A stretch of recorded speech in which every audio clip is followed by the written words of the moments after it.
Proof दिखाए हैं जिससे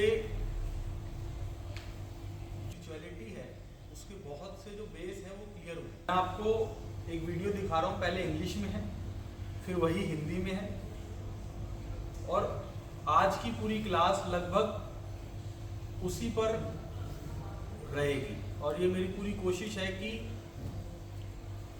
जो भी साइंटिफिक रिसर्च आई है वो पूरी तरीके से आपके समझ आ पाए। जैसे कि बेसिकली हम है क्या, हमारी अटैचमेंट ये सोचना कि हम बॉडी हैं, हम माइंड हैं, इसकी वजह से बहुत से बैरियर्स आ जाते हैं। अब मैं आपसे ये वीडियो दिखाने से पहले अगर बोलूँगा तो आप कहोगे हाँ ये हमने ग्रंथों में सुना है, बट फिर भी हम कहीं ना कहीं लैग कर रहे हैं। लैग कैसे कर रहे हैं? जैसे कोई अनसर्टेनिटी आ गई। आज सुबह में मेरी ताशी जी से बात हो रही थी, ताशी जी कहते हैं कि क्वांटम फिजिक्स क्यों, तो क्वांटम फिजिक्स के बारे में बता रहे हो। मैंने कहा क्वांटम फिजिक्स आपके जो कॉन्शियस ब्रेन है, जो अध्यात्म को सेकंड समझता है, मतलब आप समझिए तो जितनी भी थेरेपीज हैं जिसको हम हीलिंग कहते हैं उसको आज की डेट में ऑल्टरनेटिव थेरेपी कहा गया है। ऑल्टरनेटिव मतलब एक तरीके से सेकंड थेरेपी, जबकि ये फर्स्ट थेरेपी होनी चाहिए। हमारी लाइफ में कहीं ना कोई परेशानी चली हुई है, चाहे वो रिलेशनशिप के मामले में हो, चाहे वो हेल्थ के मामले में हो, या वो किसी भी सेगमेंट में हो, कोई ना कोई परेशानी चल रही है। तो जब कोई परेशानी आती है तो आप कितना उस परेशानी के टाइम पे स्पिरिचुअलिटी से कनेक्ट कर पाते हो। और वो कनेक्ट क्यों नहीं कर पाए? क्योंकि अभी तक हमारे को ये कहा गया है कि बिलीव। थोड़ा सा समझो कि हम अध्यात्म के अंदर हमारी जो सबसे ज्यादा लैकिंग हो गई, वो लैकिंग ये हो गई कि हम बिलीव करने लगे। जैसे मेरे से पूछो तो मेरे पिताजी का नाम अनिल भाटिया है, मैं इस चीज को जानता हूं या इस चीज को बिलीव करता हूं? मैं इस चीज को जानता हूं। प्रीति दीदी यहाँ बैठी हुई है, मैं इस चीज को बिलीव कर रहा हूं या इस चीज को जानता हूं? इसको जानता हूं। बिलीव का मतलब क्या है कि यू आर नॉट श्योर। आपको किसी एक चीज पे मतलब ऐसा डाउट करना पड़ेगा जिसके लिए आप श्योर ना हो। तो वो बिलीव वर्ड आया कहां से? हमारी लैकिंग, जो हमारे ऋषि मुनि, जो एक साइंटिस्ट थे, मतलब क्योंकि ऋषि मुनि वर्ड सुन के लोग पीछे हो जाते हैं कि साइंटिफिक वर्ड है, तो उन आज से कई हजार साल पहले जो बातें उन्होंने बता दी, वो बातें आज भी साइंस 80% तक पहुंच पाई है, 100% तक नहीं पहुंच पाई। अभी एक वीडियो है, कुछ लोग हैं जिनको थोड़ी सी इंग्लिश में वो होगी, बट मैं फिर भी ये समझाना चाहता हूं कि दो बार, एक बार इंग्लिश चलेगी, दूसरी बार उसी की हिंदी चलेगी, और उसके बाद आपको ये पता चलेगा कि हमारे साइंटिस्ट क्या कहते हैं लाइफ के बारे में। उनके हिसाब से लाइफ क्या है, उनके हिसाब से सिचुएशन क्या है। और आप में से अगर किसी ने गीता, वेदांत या कुछ भी ऐसा पढ़ रखा है तो यू कुड कनेक्ट कि यस, ये तो वही बोल रहे हैं जो वेदांत में लिखा हुआ था। तो वेदांत अगर वो 80% तक पहुंच गए तो और 20%, अगर वो 80% तक पहुंच पाए तो इसका मतलब ये नहीं कि 80% सच है, उनकी कैपेबिलिटी इतनी हो सकती है। बट आज हमने 5 मेडिटेशन इन 2 दिन में चुनी है। पहली मेडिटेशन होगी सांख्य योग। सांख्य योग मतलब आपका पूरी तरीके से ये एक्सप्लेन किया जाएगा, ये समझाया जाएगा, और ये रियलाइजेशन में लेके आया जाएगा कि you are not this body and not even this mind. हमने 100 से ज्यादा लोगों को अपने सामने मरते हुए देख लिया, पर आज भी हम अपने आप को इससे कनेक्ट करके बैठे हैं नहीं। तो ये जो मेडिटेशन है ये बहुत ही डेंस हार्डकोर मेडिटेशन होगी। इसमें आपको पहली ही मेडिटेशन में आपके शरीर से अलग किया जाए, ठीक है। जो दूसरी मेडिटेशन है वो है क्रिया योग। गीता के अंदर श्री कृष्ण ने पतंजलि के अंदर क्रिया योग की बात है। और इस 2 दिन सेकंड जो लास्ट मेडिटेशन है, सेकंड मेडिटेशन के अंदर आपको आपके पास्ट आपके फ्यूचर से फ्रीज करके आपको प्रेजेंट में लेके आया जाएगा। आजकल आपने बुक सुनी होंगी पावर ऑफ नाउ। बताया जाएगा कि कैसे the person who is past oriented और the person who is too much passionate toward his work कैसे अपनी लाइफ के अंदर बीमारियों को अट्रैक्ट कर रहा है। और मेरी ये पूरी कोशिश रहेगी कि इसमें ज्यादा से ज्यादा साइंटिफिक चीजों का यूज किया जाए, ताकि जो आपका कॉन्शियस ब्रेन है, जो रेप्टेलियन ब्रेन है, इन सब चीजों की आपको 2 दिन के अंदर पता चल जाएगा कि आपकी सक्सेस चाहे वो किसी भी फील्ड में हो, उसको रोक कौन रहा है। तो सेकंड मेडिटेशन में आपको पास्ट और फ्यूचर से हटा के प्रेजेंट में लाया जाएगा। आज का सेशन थोड़ा सा इंटेंस रहने वाला है क्योंकि आज शिवरात्रि है। शिव शक्ति आज के दिन मिले थे, तो मैं आप सबसे रिक्वेस्ट करूंगा कि आपकी स्पाइन जो है वो ऑलमोस्ट इरेक्ट हो, थोड़ा लेट के कम बैठिएगा, ऑलमोस्ट, पूरा नहीं तो इतना की एनर्जी ऊपर नीचे हो पाए। जो तीसरी मेडिटेशन है वो शिव शक्ति का मिलन है। थोड़ा सा मैं आपको बता दूं, यही ग्रंथों में लिखा हुआ है। एक्चुअली हमारी क्षमता इतनी नहीं थी कि हम इन चीजों को याद रख पाए, इस वजह से कहानी के रूप में कहकर, क्योंकि जो स्टोरी टेलर हैं वो इतने अच्छे थे कि और स्टोरी हमारे को याद भी रहे।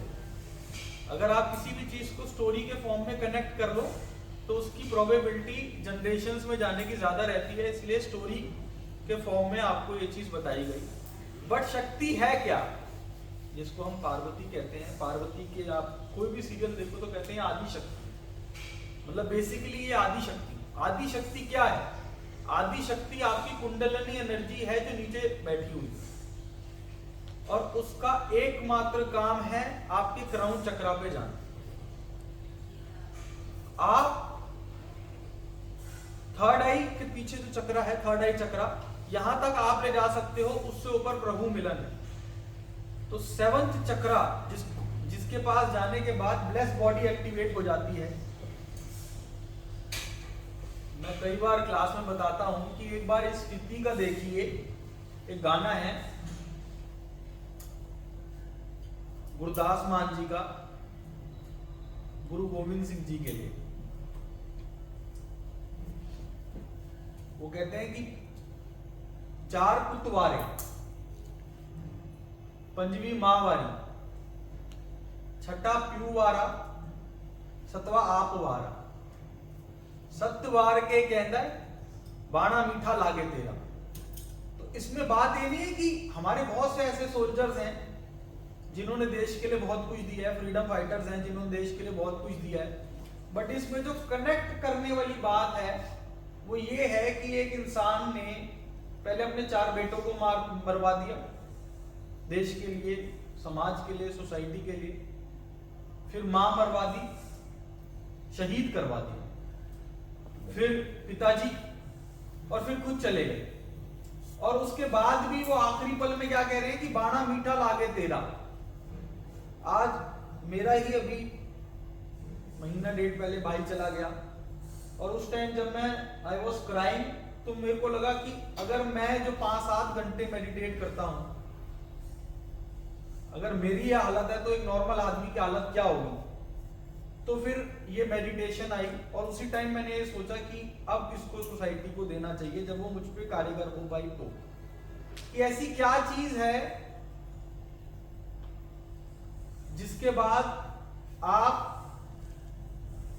उसकी रजा में राजी हो जाते हो।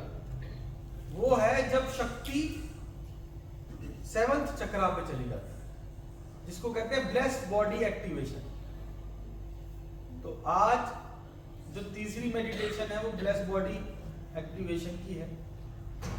इसके बाद आपके शरीर डिस ईज को समझो। डिस ईज क्या है? डिस ईज का मतलब है ईज की कमी। डॉक्टर्स भी आज इस चीज को मानते हैं कि अगर कोई भी बीमारी आपकी लाइफ के अंदर आ रही है तो सबसे पहला कारण है एसिडिक। क्या acidic? Acidic food, acidic water, और उससे खतरनाक क्या है?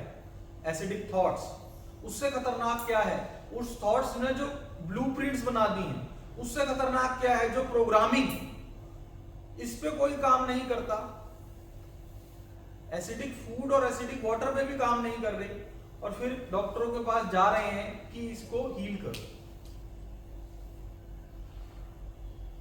तो आज ही की मेडिटेशन को अगर आप कंटिन्यू करोगे तो आपकी बॉडी, आपका माइंड दोनों एल्कलाइन रहेगा। कल अभी 1 घंटे बाद, अभी जो मैं नेक्स्ट मेडिटेशन की बात कर रहा हूं उसके लिए आप में से कुछ लोग कहेंगे कि ये कैसे पॉसिबल है, बट 1 घंटे बाद आप में से ऐसा कोई नहीं कहेगा। कल हमारी एक मेडिटेशन है जिसका नाम है, पहले तो कल 2 ही मेडिटेशन है। एक है जिससे आप अपने रेप्टिलियन ब्रेन को चेक कर पाओगे कि कैसे ये 80% आपकी life, if you are good in business but not good in relationship, if you are good in relationship not good in business, या if you are good in everything but your body is not okay, problem कोई भी है, चाहे वो ease में है या वो ईज में नहीं है, उसका कारण आपका सेकंड ब्रेन। कल जो पहली मेडिटेशन होगी वो ये होगी और जो लास्ट मेडिटेशन होगी उस मेडिटेशन के अंदर आपको आपके फ्यूचर सेल्फ से कनेक्ट कराया जाएगा और उससे इंफॉर्मेशन और एनर्जी ली जाएगी। एनएलपी के अंदर, हिप्नोसिस के अंदर ये प्रोसेस बहुत सालों से कराया जा रहा है। थोड़ा सा अलग है मेरा, बट फ्यूचर लाइफ से कनेक्ट कराना बहुत सालों से कराया जा रहा है। मेरे ख्याल से 10-12 लोगों ने कर भी रखा होगा, पर अब बात वो नहीं रही। पहले हम, जैसे मेरे ख्याल से 8-10 लोगों ने मेरे सामने ही हिप्नोसिस कराया, तो जब फ्यूचर लाइफ देख के आते थे तो एक तरीके का कंफ्यूजन होता था कि ये सच हो सकता है या नहीं हो सकता। या पास्ट लाइफ देखते थे तो ये एक वो होता था कि पता नहीं ये सच है भी सही या नहीं, या अगर किसी से बताएं तो बताने में डर लगता था कि वो बोलेगा प्रैक्टिकल बात कर, रियल बात कर। तो आइए प्रैक्टिकल और रियल साइंस की नजर में क्या है इसको समझते। स्टार्ट, पहले इंग्लिश वाली स्टार्ट करें। साल 1999 की बात है।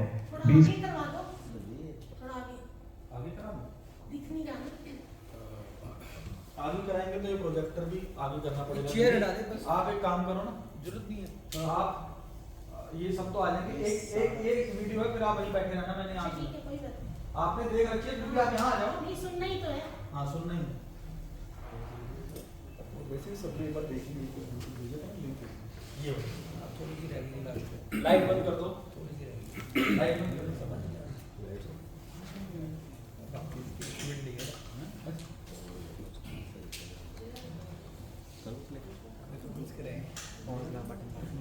हेलो, मैं बीच बीच में रुकवा के, मैं ये आशा करता हूं कि आप में से कोई बुरा ना माने कि मैं आप सबको ऐसे समझ रहा हूं कि आपको इसका कुछ नहीं पता, ताकि मैं पूरी तरीके से समझा पाऊं। बीच बीच में मैं रुकवा के आपको कुछ चीजों पे गौर करने को बोलूंगा, ताकि जब हिंदी वाली वीडियो आए तो मैं बिल्कुल शांत हूं और वो बिल्कुल आपके अंदर तक चला जाए। ठीक है? Namaste. I am doing this video with a sense of awe and excitement, and I hope you will share this feeling with me at the end of this video. The 2022 Nobel Prize for Physics has been awarded to physicists who have proven that the universe is not real. Yes, you heard me right. The universe is not real. What is amazing is that this is just what Vedanta has been proclaiming for millennia. This Nobel Prize winning proof for quantum physics proves 2 fundamental principles of Advaita Siddhanta. The world is not real. It is a conscious observer or a witness that brings the world into it. Vipassana के अंदर इसी चीज पे ध्यान दिया जाता है। सबसे पहली चीज जो क्वांटम फिजिक्स ने प्रूफ कर दी है कि आप जो 5 सेंसेस से इस वर्ल्ड को देख रहे हो ये रियल नहीं है। और जो सबसे इंपॉर्टेंट चीज है वो ये कि साक्षी, जिन्होंने विपासना कर रखी है वो इन शब्दों को जानते होंगे कि इट्स द ऑब्जर्वर। इस जगत के अंदर कोई भी चीज एक नहीं है, मतलब इट्स नॉट जैसे आप उसको देखते हो, it's how you perceive it. सारी बात जो है वो साक्षी के ऊपर आ जाती है। साक्षी मतलब वो जो इसको ऑब्जर्व कर रहा है, वो जो इसको देख रहा है। कोई अपने रिलेशनशिप के अंदर कह रहा है कि जी हमारे हस्बैंड तो है, उसके अंदर ये 10 कमियां हैं, बच्चों के अंदर ये 10 कमियां हैं, बिजनेस के अंदर प्रॉफिट नहीं हो सकता, और कोई भी सेगमेंट है, समवन इज सेइंग कि इससे बेस्ट चीज कुछ नहीं हो सकती, और कोई कह रहा है कि इससे बुरी चीज कुछ नहीं हो सकती। तो वो भली या वो बुरी, वो दोनों आपके उस सेल्फ ने, जिसको साक्षी कहा गया है, उसने दी है। इस दुनिया के अंदर ना ही कोई सही है और ना ही कोई गलत है। इट्स योर वांट जो उसको सही और गलत बनाता है। ये कैसे करता है ये मैं समझाऊंगा, but it's only and only you. अगर आपने बहुत मेहनत करी, आप सक्सेसफुल नहीं हुए, इट्स ओनली यू जो सक्सेस नहीं चाहता था। अगर आप रिलेशनशिप में अच्छा काम नहीं कर रहे तो इट्स ओनली यू जो सक्सेस नहीं चाहता था। आप कहोगे ऐसा कैसे हो सकता है? तो देयर आर 2 यूज। पहला यू जिसको आप अभी देख पा रहे हो, और सेकंड यू जिसको अंदर जाकर देखा जाता है, जो असलियत में आप हो। There are n number of personas that you are carrying. आपको खुद भी नहीं पता होता कि कई बार किसी दोस्त की, जिसको आप अपना खास दोस्त समझते हो, उसकी बहुत हाई तरक्की हो गई, आपके अंदर जलन हो रही है, आपको बड़ा रिग्रेट हो रहा है कि मुझे जलन क्यों हो रही है, ये तो मेरे भाई जैसा है, पर वो हो रही है। आप अपने आप को ही बस, मतलब उस समय आप इंसान अपने आप को गिल्ट में डालता है कि अरे ये मुझसे इतना प्यार करता है, इतनी सब चीजें करता है, फिर मुझे इससे जलन क्यों हो रही है? बट वो हो रही है। तो वो कौन है जो गिल्ट में जा रहा है? वो आप हो। और वो कौन है जिसको जलन हो रही है? लालच। इंसान को पता है कि वो लालच कर रहा है, गलत कर रहा है, किसी ऐसे इंसान को धोखा दे रहा है जिसको उसको धोखा नहीं देना चाहिए। दुर्योधन से श्री कृष्ण ने शास्त्रार्थ करा संस्कृत के अंदर, उसने 10 लाइन फालतू सुना दी। तो दुर्योधन से कृष्ण जी ने कहा कि फिर कर क्यों रहा है? कहे ये बस मेरे बस की नहीं है, मैं दानव काम करता हूं, मुझे मजा आता है। तो देयर आर 2 थिंग्स, एक जो आप बाहर से हो और एक जो आप अंदर से हो। बाहर बहुत सारे पर्सोना निकाल रखे हैं, इसको समझाने के बाद अंदर कैसे जाते हैं, अंदर से आप क्या हो, इस पे काम होगा। Start. These are not just superficial likenesses. Quantum physics and Vedanta overlap at a deeply fundamental level. In this video, I plan to do 2 things. First, I'll take you through a step-by-step journey through physics, which has reached a point where it has converged with the conclusions of the most ancient philosophy of the world. Second, I want to show you how the bizarre and paradoxical aspects of quantum physics can be easily explained by applying the principles of Advaita Vedanta. I hope you will stay with me till the end. This is a proud moment for all of us. Hundreds of years of scientific research has led back to the wisdom of our rishis. This journey begins with Einstein. Before him, it was thought that the universe was an absolute reality. There was time and space which was all-pervading, and they had objective and independent existence. There can be no difference of opinion on how much time has elapsed and how far 2 things are in space anywhere in the universe. Einstein's relativity demolished this notion.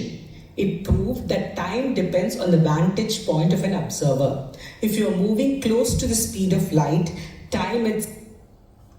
जो second important चीज है, जो mindset आप लोगों से मेरे को हटाना है, वो है टाइम का। मेरी बहुत जो 8-10 लोग मेरे साथ डेली मेडिटेशन करते हैं,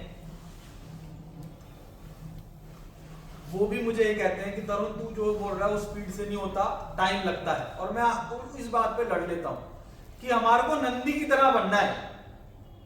नंदी कौन है? नंदी वो है जो जिसके हिसाब से शिव अभी आ सकते हैं।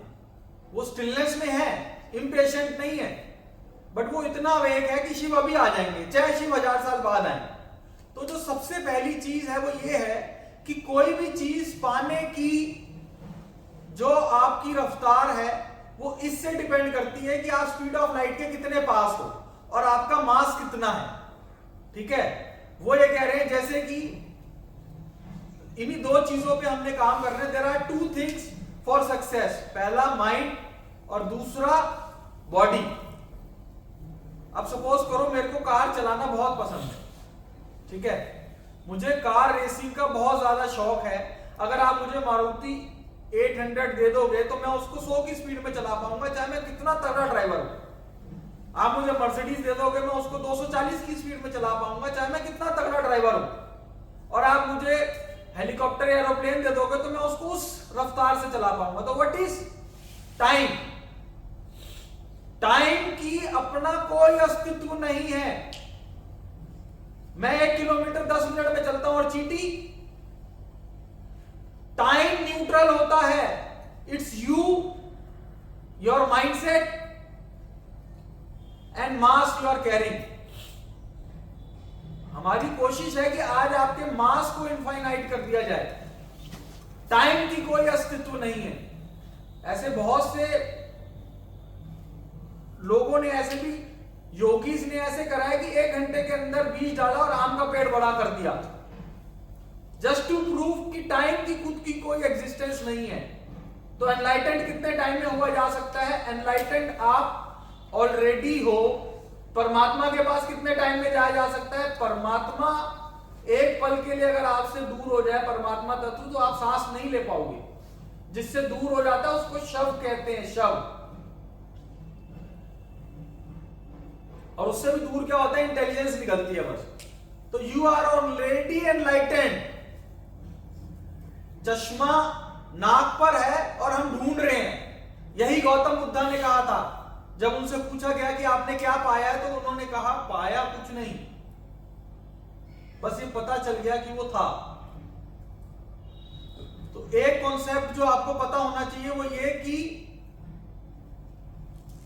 यू आर ऑलरेडी, मतलब जितने क्लोज आपके परमात्मा है, ये फर्स्ट मेडिटेशन के बाद बहुत से लोगों को पता चल जाएगा, उतने पास आपके शरीर भी आपका नहीं है।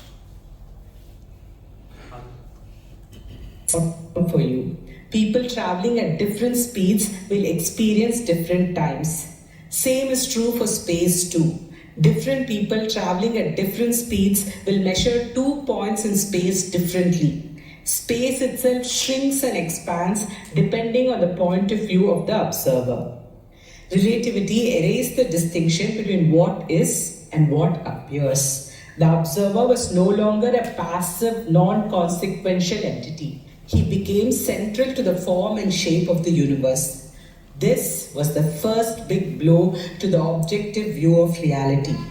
Einstein's theory, however, did not claim that a conscious observer was essential to this process. The next big blow was the emergence of quantum physics. There is a famous experiment called the double slit experiment in quantum physics, which proved that particles don't exist at all until they are observed. It is the act of observation that brings particles into existence. Before someone makes the observation, a particle can only be thought of as a set of probabilities.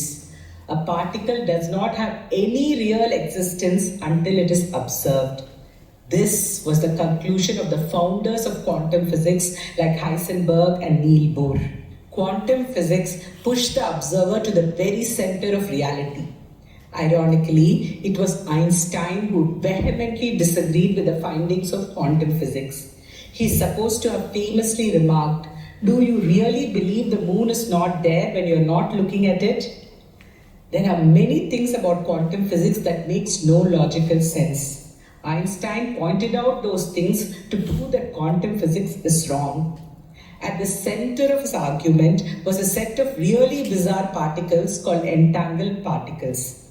Quantum theory predicted the existence of a special set of particles called entangled particles. You can think of entangled particles as twins who are mirror images of each other. They are inextricably linked and replicate each other's every move. If one particle changes its behavior, the other will know this instantly and change its behavior too. Einstein described quantum entanglement as spooky action at a distance. He said that this prediction of quantum theory proves that there is something incomplete or wrong with it. It was predicting that particles have telepathy and communicate with each other.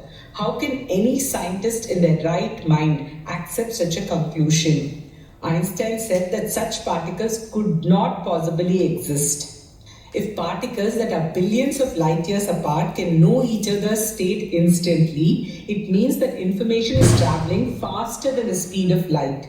Einstein, Schrödinger, and several other prominent scientists of that time published papers describing this paradox of quantum physics, which they claimed proved that there was something wrong with quantum physics.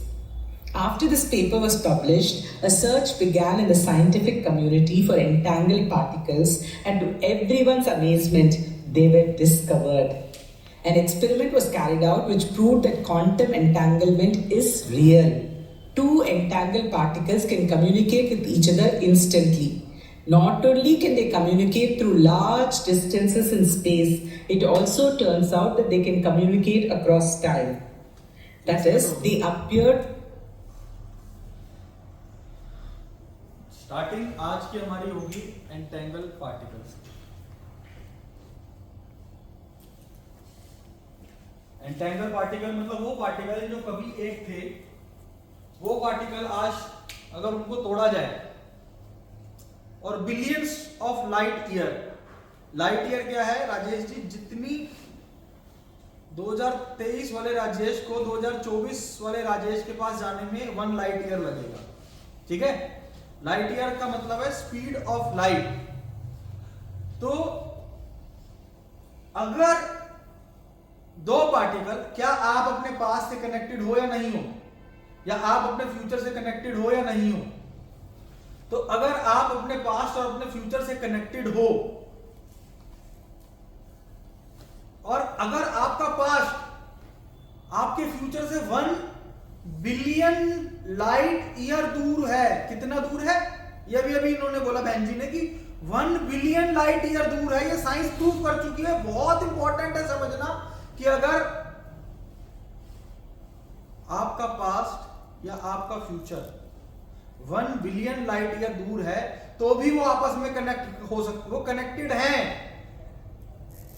आज भी ये इस चीज को मान चुके हैं कि यस ये चीज हो रही है, बट ये इसको साबित नहीं कर पाए कैसे हो रही है, क्योंकि वो सिर्फ वेदांतिक, इसके बाद वेदांतिक दृष्टिकोण से ही साबित किया जा सकता है। बट जो चीज आज साइंस कह रही है वो ये कह रही है कि टेलीपोर्टेशन हो सकती है टाइम और स्पेस दोनों में। थोड़ा सा बैक करके दोबारा सुनना तो सुन लो कि थोड़ा सा एक आधा मिनट बहुत इंपॉर्टेंट है कि कहां कहां हो सकती है teleportation across time. That is, they appear to be sending entangled particles can communicate with each other instantly. Not only can they communicate through large distances in space, it also turns out that they can communicate across time. That is, they appear to be sending message ये नहीं है कि यहां से आपने mercury दे दिया, Jupiter दे दिया, वो तो स्पेस हो गया। टाइम में भी आप अपने पास्ट को भी मैसेज दे सकते हो, आप अपने फ्यूचर से भी मैसेज ले सकते हो। ये मैं नहीं कह रहा, ये साइंस कह रही है। 2022 के अंदर उन्होंने इसी चीज को प्रूव करा। अब मैं आप सबसे पूछता हूं कि कल की जो आखिरी की मेडिटेशन है, संदीप जी आप बताओ, अगर 5 साल पहले वाले संदीप से आप कनेक्ट कर पाते तो क्या आप उसको 5 बातें ऐसी ना बता देते कि भाई ये करियो या मत करियो? या आज अगर आप 30 वाले अपनी सेल्फ से कनेक्ट हो पाओ, जो साइंस कह रहा है कि हो सकता है। कैसे हो सकता है, यू डोंट नो, वो आपको भी वेदांत में जाना पड़ेगा। बट हम बहुत सौभाग्यशाली हैं कि साइंस इतनी आगे बढ़ चुका कि वो ये बात कह रहा है। नहीं तो अगर ये सेशन होता, जो मैंने आज से 7 साल 8 साल पहले हिप्नोसिस करा था, तो जो मैं फ्यूचर लाइफ में देख के आया था, मैं उस पर यकीन नहीं मान पा रहा था। पर आप सब बहुत सौभाग्यशाली हो कि आपका रेप्टेलियन ब्रेन, वो ब्रेन जो हमेशा चीजों को निग्लेक्ट करवाता है, वो आपसे बात नहीं कह पाएगा। जब कहेगा आप ये वीडियो देख लोगे कि भाई इसको नोबेल प्राइज मिल गया है, इस दुनिया का सबसे बड़ा साइंटिफिक रिसर्च का प्राइज इस इंसान को ये चीज प्रूव करने पे मिल चुका है कि स्पेस और time billions of light year दूर हो, यानी बिलियन ऑफ लाइट ईयर दूर कोई चीज है, यानी स्पीड ऑफ लाइट जो धरती के 1 सेकंड में 3 चक्कर लगाती है, उसकी इतनी रफ्तार है। वो बिलियंस ऑफ ईयर लगाने के बाद जितनी दूर जाएगी, उसकी इंफॉर्मेशन अभी के अभी लाई जा सकती है। आप में से बहुत से लोग इस बात को जानते होंगे कि सुदर्शन चक्र यही तो करता था। कोई दानव, कोई दैत्य अगर सिद्धि प्राप्त कर लेता था तो उसको उस समय पे मारना नामुमकिन होता था। तो सुदर्शन चक्र, ठीक से बैठो, सुदर्शन चक्र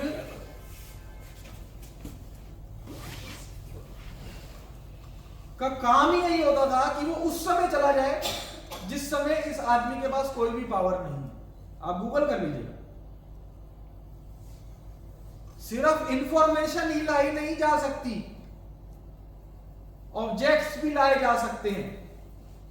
एक बार, अब इससे आगे क्योंकि ये प्रूफ नहीं कर पाए, पर मैं बता रहा हूं, आप यकीन कर पाओगे। एक बार ब्रह्मा जी ने श्री कृष्ण जी खेल रहे थे बच्चों के साथ, तो ब्रह्मा जी सारे बच्चों को लेकर चले। समय हो गया, उन्होंने कहा श्री कृष्ण आए नहीं, वापसी गए तो वो वापिस बच्चों के साथ खेल रहे थे। उन्होंने अपनी हट की माफी मांगी और कहा, वासुदेव आपने ये किया कैसे? कह रहे आप सिर्फ एक कायनात के ब्रह्मा है। 3 मुख, 4 मुख, 5 मुख, 10 मुख, 500 मुख, 1000 मुख के ब्रह्मा भी हैं। पैरेलल लाइफ आज साइंस ने प्रूव करा।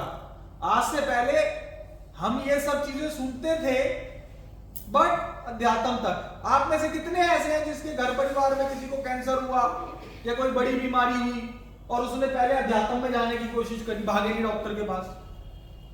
आप में से कितने ऐसे हैं जिन्होंने रिलेशनशिप की परेशानी के लिए वेदांत का सहारा लिया? कितने ऐसे हैं जिन्होंने ये चीज कही कि इट्स मी, मैं हूं, मैं ही तो चाहता हूं, वरना ये देता कैसे? ये तो माया है। इट्स ओनली मी जो इस चीज में रेडिएट कर रहा है। 1 सेकंड ऐसे, वो गलत है। भूपेंद्र जी गलत है, दर्पण भैया गलत। ये तो बहुत ईजी है, इसमें कौन सा बड़ा काम है? और दुखी रहते हैं हम जीवन भर। बड़ा काम है अपने अंदर झांक के देखने का कि मैंने ये क्यों अट्रैक्ट किया। हो गई बड़ी बीमारी, मैंने ये क्यों अट्रैक्ट किया? पूरी मेहनत कर रहे हैं, कामयाबी नहीं मिल पा रही। क्या बैरियर्स मैंने अपने अंदर डाल रखे हैं? जो रियल जर्नी है, जो रियल सक्सेस है, वो अंदर जाके हर किसी को मिली है। हमारे गुरुओं ने कहा है, मन जीते जग जीत। हम फरीदाबाद किसी ने पूरा फरीदाबाद जीत रखा है? नहीं, क्योंकि बाहर के तरीके से देख रहे हो। और जिसने जीत लिया सिकंदर, वो भी खुश नहीं। मन एक तो जो सबसे इंपॉर्टेंट, जो आज से हमारे को समझना चाहिए वो ये कि टाइम एंड स्पेस इल्यूजन है, ये साइंस कह रही है, मैं नहीं कह रहा, और टेलीपोर्टेशन पॉसिबल है। आप में से कोई ऐसा है, मैं और समझा दूंगा इसको, जो अभी भी इस बात पे यकीन नहीं करता, क्योंकि यकीन नहीं होगा तो जो फ्यूचर होगा उसको डाउट ओवरकम कर लेगा। ये डाउट खत्म करने की क्लास है। ये जो 8 घंटे के अंदर मेडिटेशन ना भी हो तो आज दिन ऐसा है कि आप सीधे बैठे रहो और डाउट से हट जाओ तो आपकी कुंडलिनी जागरण हो जाएगी। कल लेटे रहना, आज का दिन ऐसा है कि अगर शरीर जो सुषुम्ना नाड़ी है और जो रेप्टिलियन ब्रेन है, अगर वो इस चीज को मान भी लेता है, डाउट से हट जाता है कि अगर साइंस कह रही है, जैसे आप सब पहले ये सोचते थे कि प्रैक्टिकल बात करो, तो मैं प्रैक्टिकल बात कर रहा हूं। तो आप में से कोई भी ऐसा है जिसको 1% की भी ये संशय है, तो हम 2 घंटे सिर्फ एक इस चीज पर बात कर सकते हैं। डाउट हट गया, मेडिटेशन की कोई जरूरत नहीं है, एनर्जी खुद ऊपर आ जाएगी। हर संतों ने यही बोला है कि काम मोह क्रोध ईर्ष्या द्वेष को हटाओ और तुम देखोगे कि तुम वही हो। वो ये कहना चाह रहे हैं कि ये जो नेगेटिव कंपन है इसको हटा दो, तुम ऑलरेडी हो। जो एनलाइटेंड हुआ है उसने जिसको पता चला कि वो ऑलरेडी एनलाइटेंड था, उस इंसान ने यही कहा है। आगे चलो। And future. Watch my video on the double slit experiment and entangled particles if you want to understand this better. I have provided a link in the description and at the end of this video. The existence of these particles have been proven multiple times and are used in real life applications. In fact, entangled particles are key to the functioning of quantum computers. However, there remain some doubts about why these particles exist and behave the way they do. Just because entangled particles were discovered, the scientists could not automatically conclude that quantum physics was accurate. It is possible that we were missing out some hidden property of matter that is causing the entangled particles to behave the way they do. Let me explain this with an analogy. You are watching a magician perform a series of incredible tricks. There are 2 possible explanations for this. He's a real magician like Harry Potter and can perform magic using his wand. The second explanation is that he's tricking you. You're not able to see what he's doing, so it looks like magic to you. In reality, it is not magic at all. If this trick is explained to you, it will make perfect sense. In this analogy, Harry Potter is equivalent to quantum physics version of reality. If such bizarre and unexplainable behavior really exists, it proves that quantum physics is accurate. The universe is not real. Now there is a second scenario. What if the magician is not Harry Potter? What if he's only a skilled trickster, making us believe that magic is happening when there is a perfectly logical explanation for the trick? This is a second explanation for entangled particles. It's not that these particles are bizarre and their behavior beyond any explanation. It is just that we don't understand them fully. If we understood their properties, we would be able to provide a perfectly logical explanation for their behavior without involving quantum physics. For a long time, physics was deadlocked between these 2 explanations for entangled particles. Which brings us to the physicists who won the Nobel Prize for Physics this year. Alan Aspect, John Clauser and Anton Zeilinger. Until these physicists came along, there was no way to conclusively determine which of these 2 is the right explanation. Is it real magic or is it just a trick? These physicists devised an ingenious experiment which proved that quantum physics is absolutely right. Particles which are billions of light years apart do in fact know each other's state instantly. There is something spooky happening which defies explanation, thus settling the argument in the favor of quantum physics. They basically proved that the universe is not real. How mind-blowing is that? Now we have moved to a point in physics where nothing we previously knew makes sense. How can the universe not be real? Moreover, how is it possible that observers bring the universe into existence? Physicists are toying with the idea that the very purpose of the universe was to create conscious observers. It is possible that until observers appeared, universe did not have any shape or form. All these sound less like physics and more in the territory of metaphysics. Is it possible to make sense of these bizarre findings? I want to put forth to you that it makes perfect sense when you look through the lens of Vedanta. Like quantum physics, Vedanta says that the world is not real. It is only an illusion.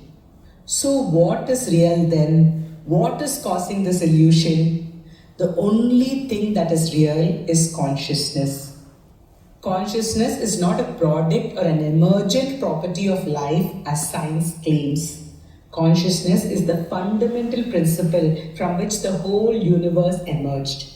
Universe is created by consciousness, it exists in consciousness and resolves into consciousness.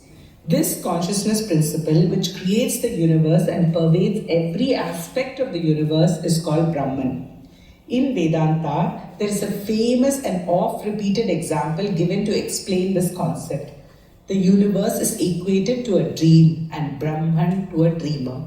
The relationship between you and your dream perfectly represents the relationship between Brahman and the universe. Let us examine this relationship further. First, the entire dream is born in you, exists in you, and disappears in you. You create, sustain, and destroy your dream.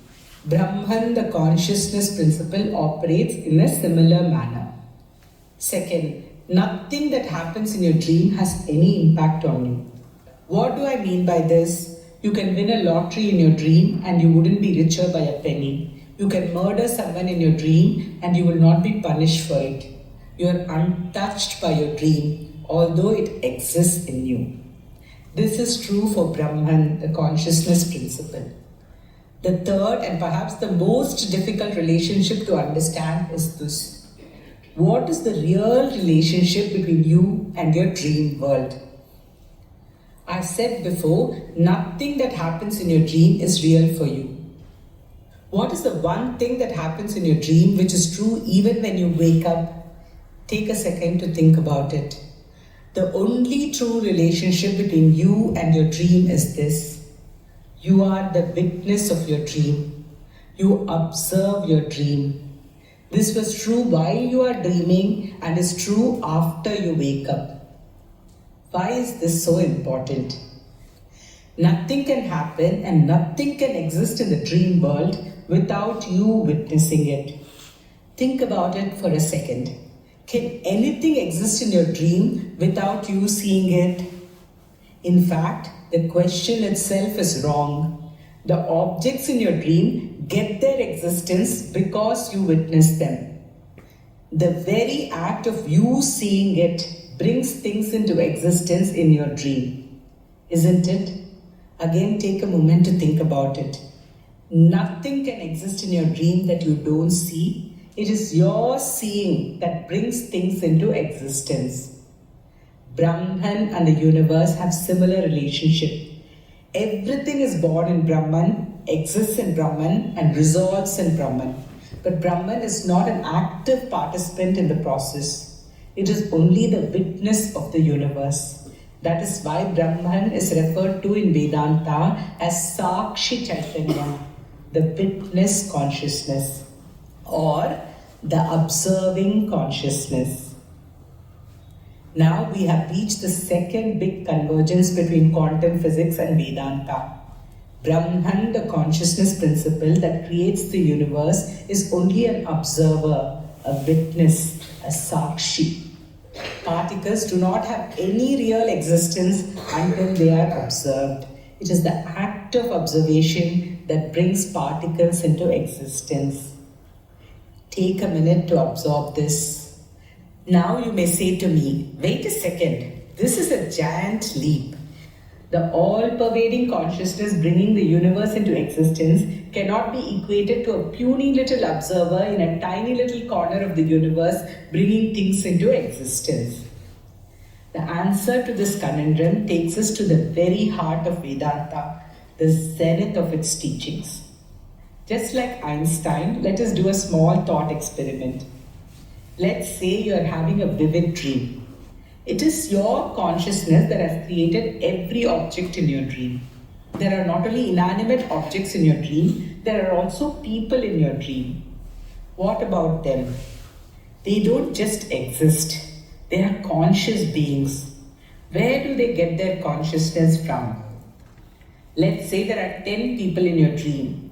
Each person in your dream is having a different experience. Where do they get their sentience from? How is it possible for them to experience the dream world? Are they experiencing anything that you are not experiencing? If a person in your dream is watching the sunrise, it is your consciousness which has created the sunrise and you are seeing it through his eyes. He is experiencing the sunrise because you are experiencing it. The experience of every person in your dream is your experience. Take a minute to absorb this. Now ask yourself, how is this happening? Have you divided your consciousness into 10 different parts and distributed it to the 10 people in your dream? No. You are one undivided consciousness experiencing your dream world through every person in your dream. Now, let us shift our point of view to the people in your dream. Each person experiences the world as if it is outside of him. They experience themselves as distinct individuals, separate from everyone else. One person cannot see what the other person is seeing. Each of them is under the impression that they are living in a tiny little corner of this world and they have limited power over it. This is just an illusion caused by the deluding power of your dream. This deluding power is called Maya in Vedanta. The power that deludes us into believing that this unreal world is in fact real. There is only your consciousness shining through all the people in your dream. While you're dreaming, even you don't know this. You are experiencing all the ups and downs of the world as though it is outside of you. You, the dreamer, is every person in your dream, and every person in your dream. अभी इसकी meditation सबसे पहले कराई जाएगी। अभी तक इसमें ये बताया गया है क्वांटम फिजिक्स क्या कहती है। ये 5 आपकी लाइफ के अंदर रिलेशनशिप, वो ये कहती है कि जो आप हो, जो साक्षी चैतन्य है, वही ये 5 लोगों से काम करवा रहा है। एक बहुत आसान सी मेडिटेशन आपको कराई जाएगी। उस मेडिटेशन से आपको अपना स्वरूप भी समझ आ जाएगा और ये भी समझ आ जाएगा कि किन किन कारण की वजह से कोई आदमी किसी एक डायमेंशन के अंदर बहुत सक्सेसफुल होता है, कोई आदमी किसी एक डायमेंशन के ऊपर सक्सेसफुल नहीं होगा।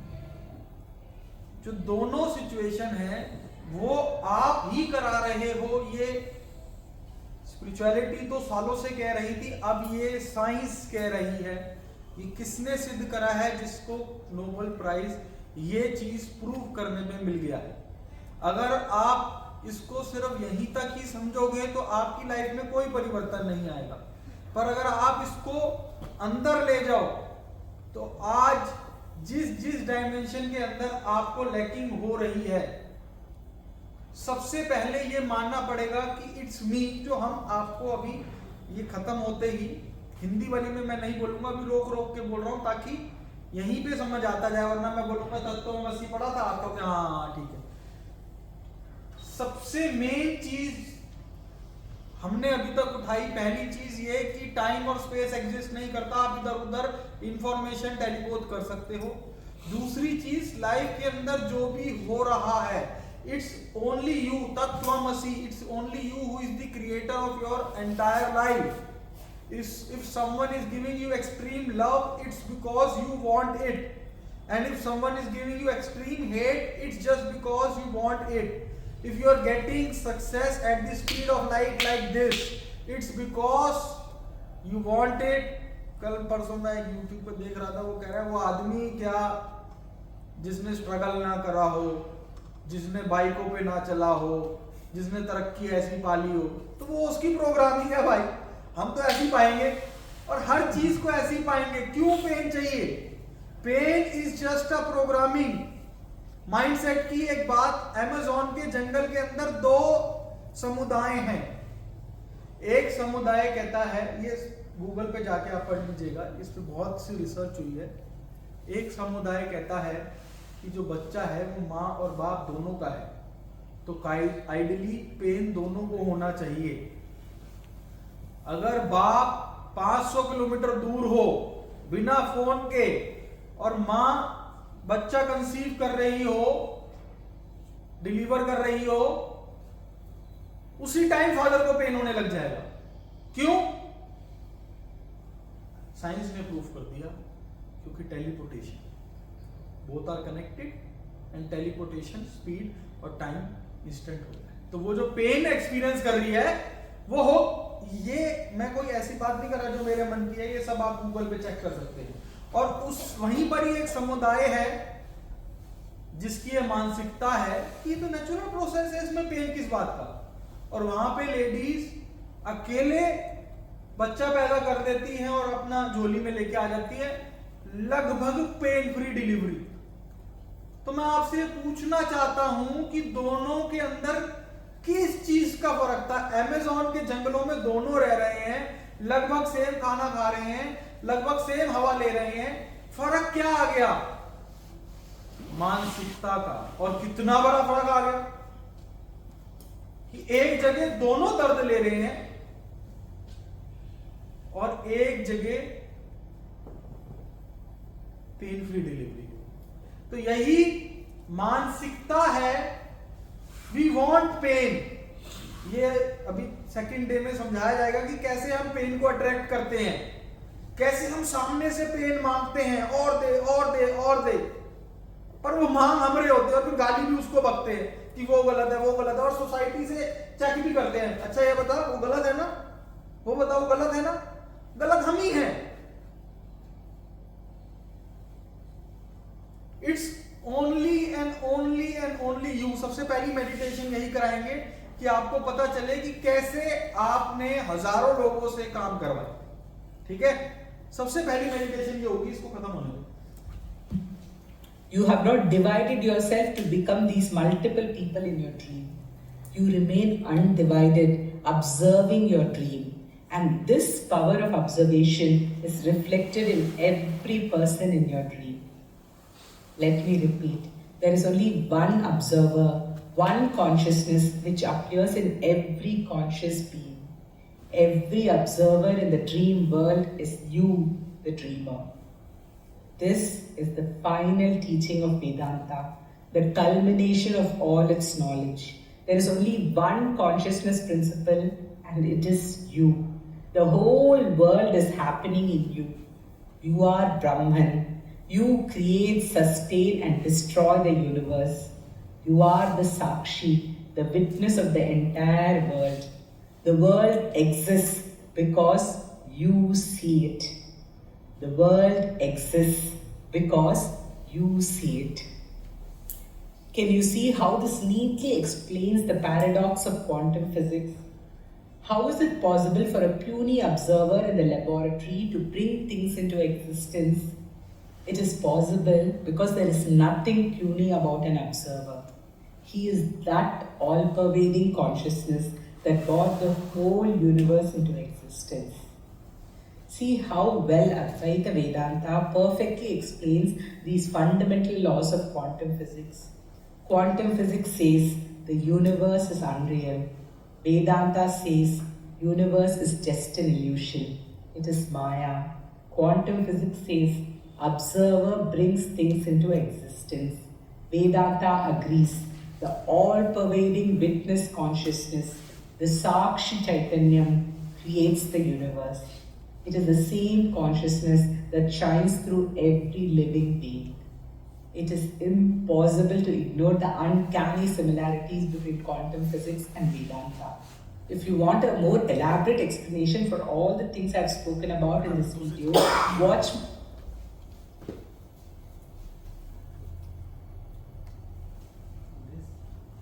अब हिंदी में करके फिर मेडिटेशन करेंगे ताकि जिनको थोड़ा सा भी कम समझ आया हो वो समझ जाए। क्वांटम क्वांटम साल 1999 की बात है। 20वीं सदी खत्म होने को थी और टाइम मैगजीन को एक चेहरे की तलाश थी, सदी का सबसे प्रभावशाली चेहरा। उन्हें एक व्यक्ति को चुनकर उसे पर्सन ऑफ द सेंचुरी का खिताब देना था। उनके सामने कई बड़े बड़े चेहरे घूम रहे थे, कलाकार, व्यापारी, निर्माता और क्रांतिकारी नेता, वो लोग जिन्होंने इतिहास में गहरी छाप छोड़ी। लेकिन इनमें से किसी को भी नहीं चुना गया। टाइम मैगजीन ने एक साइंटिस्ट को पर्सन ऑफ द सेंचुरी घोषित कर दिया। टाइम के संपादकों का कहना था कि 20वीं सदी को साइंस एंड टेक्नोलॉजी के लिए सबसे ज़्यादा याद रखा जाएगा, और अगर साइंस का कोई पोस्टर बॉय है तो वो एल्बर्ट आइंस्टाइन है। आइंस्टाइन का काम भविष्य के कई वैज्ञानिकों के लिए आधार बना। आइंस्टाइन की थ्योरी से कई बड़े सवाल निकले जो उनकी मृत्यु के बाद भी पहेली बने रहे, और कई बातें आज 100 साल बाद भी सही साबित हो रही हैं। लेकिन इसका मतलब ये नहीं है कि आइंस्टाइन हर बार ही सही थे। कई मौकों पर वो गलत पाले में खड़े दिखाई दिए।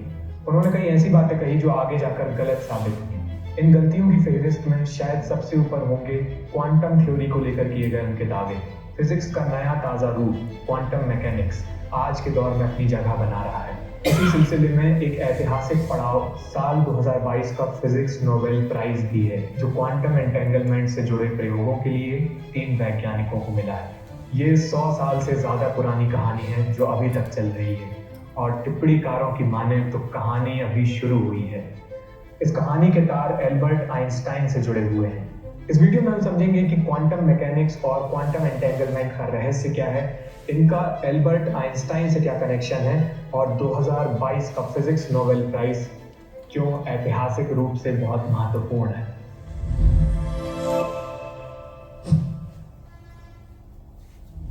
उन्नीसवीं सदी के आखिर में लाइट बल्ब का आविष्कार हुआ। इस आविष्कार ने वैज्ञानिकों को लाइट यानी प्रकाश को नए सिरे से समझने पर मजबूर कर दिया। एक जर्मन वैज्ञानिक ने लाइट के बारे में कुछ चौंकाने वाले खुलासे किए। इस वैज्ञानिक का नाम है मैक्स प्लैंक। इन्होंने लाइट के कुछ ऐसे गुण सामने रखे जिसे उस समय की साइंस से नहीं समझा जा सकता था। फिर इस खोज के कुछ साल बाद लाइट की एक नई थ्योरी सामने आती है। इसे पेश करने वाला 26 साल का लड़का विज्ञान के जगत का उभरता हुआ सितारा था। इस लड़के का नाम है एल्बर्ट आइंस्टाइन। आइंस्टाइन ने लाइट की जो खासियत सामने रखी उसे आगे चलकर फोटो इलेक्ट्रिक इफेक्ट के नाम से जाना गया। इस फोटो इलेक्ट्रिक इफेक्ट की तर्ज पर कई आधुनिक आविष्कार हुए, लेकिन इस खोज ने लाइट को लेकर एक बुनियादी बहस नए सिरे से शुरू कर दी। दरअसल 20वीं सदी की शुरुआत तक ये समझा जाता था कि लाइट का बुनियादी नेचर एक वेव की तरह है। Light is a wave. जैसे तालाब में पानी की तरंगें उत्पन्न होती हैं, उसी तरह अंतरिक्ष में लाइट की वेव्स ट्रैवल करती हैं। ये बात कई पुख्ता एक्सपेरिमेंट्स के दम पर कई बार साबित की गई, जिनमें से सबसे मौलिक और चर्चित रहा यंग्स डबल स्लिट एक्सपेरिमेंट। लेकिन आइंस्टाइन की थ्योरी ने इस दावे को चुनौती दी। उन्होंने कहा कि लाइट यानी प्रकाश बुनियादी तौर पर पार्टिकल्स के जैसा भी है। आइंस्टाइन ने लाइट की कुछ बेसिक प्रॉपर्टीज को नए सिरे से खंगाला। उन्हीं में से एक था फोटो इलेक्ट्रिक इफेक्ट।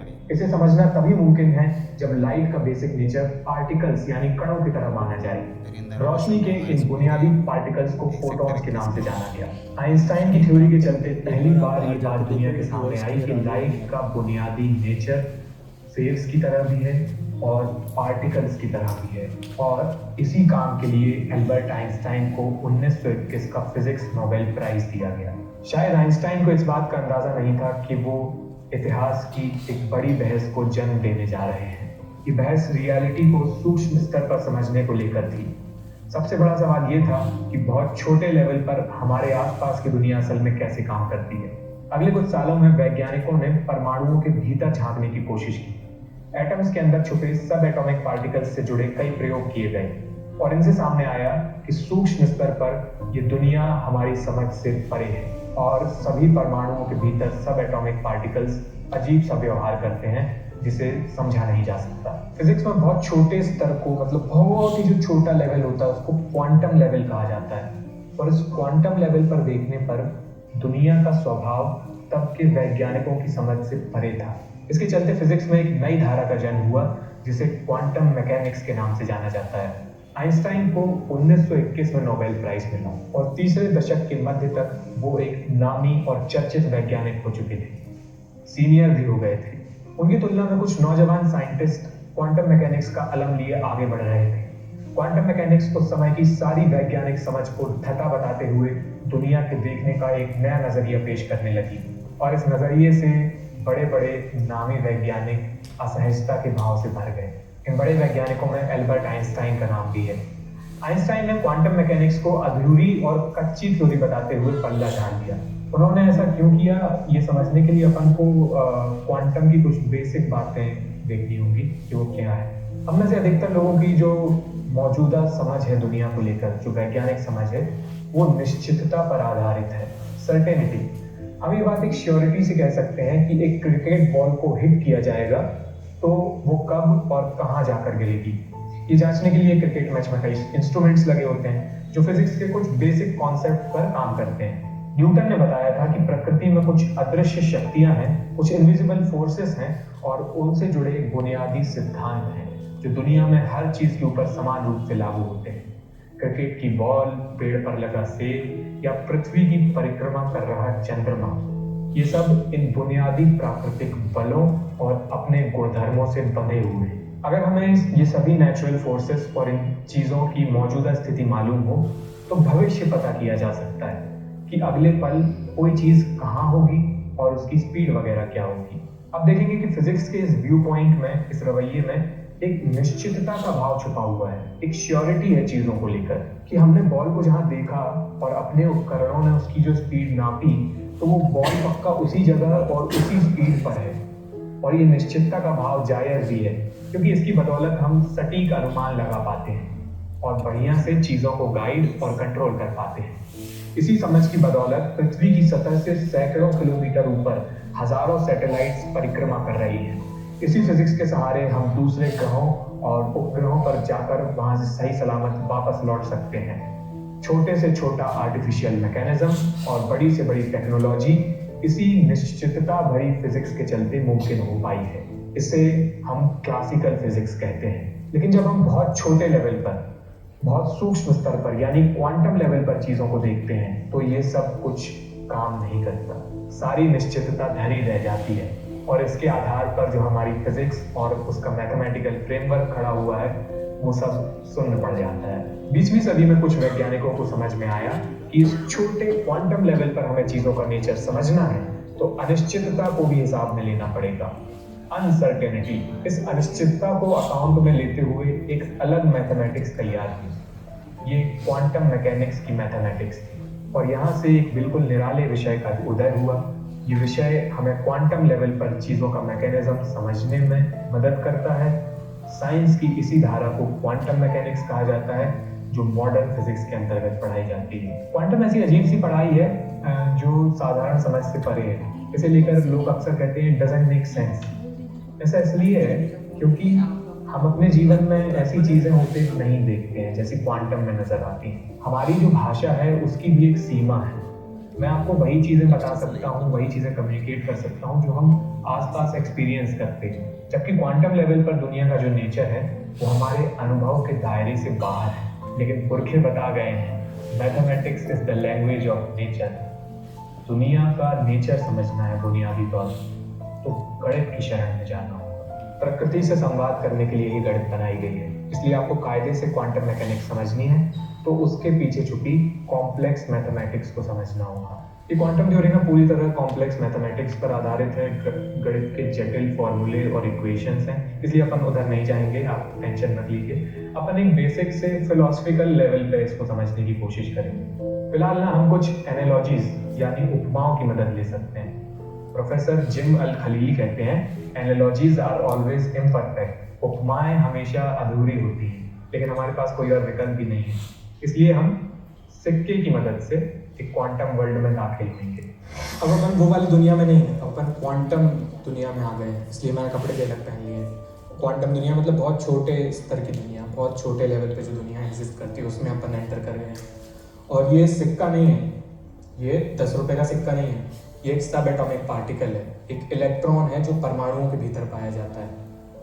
तो अपने क्लासिकल वाले नज़रिए से अपन देखें तो इसकी प्रॉपर्टीज़ को हम लोग कैसे देखेंगे, या तो ये सिक्का चित हो सकता है या फिर पट हो सकता है।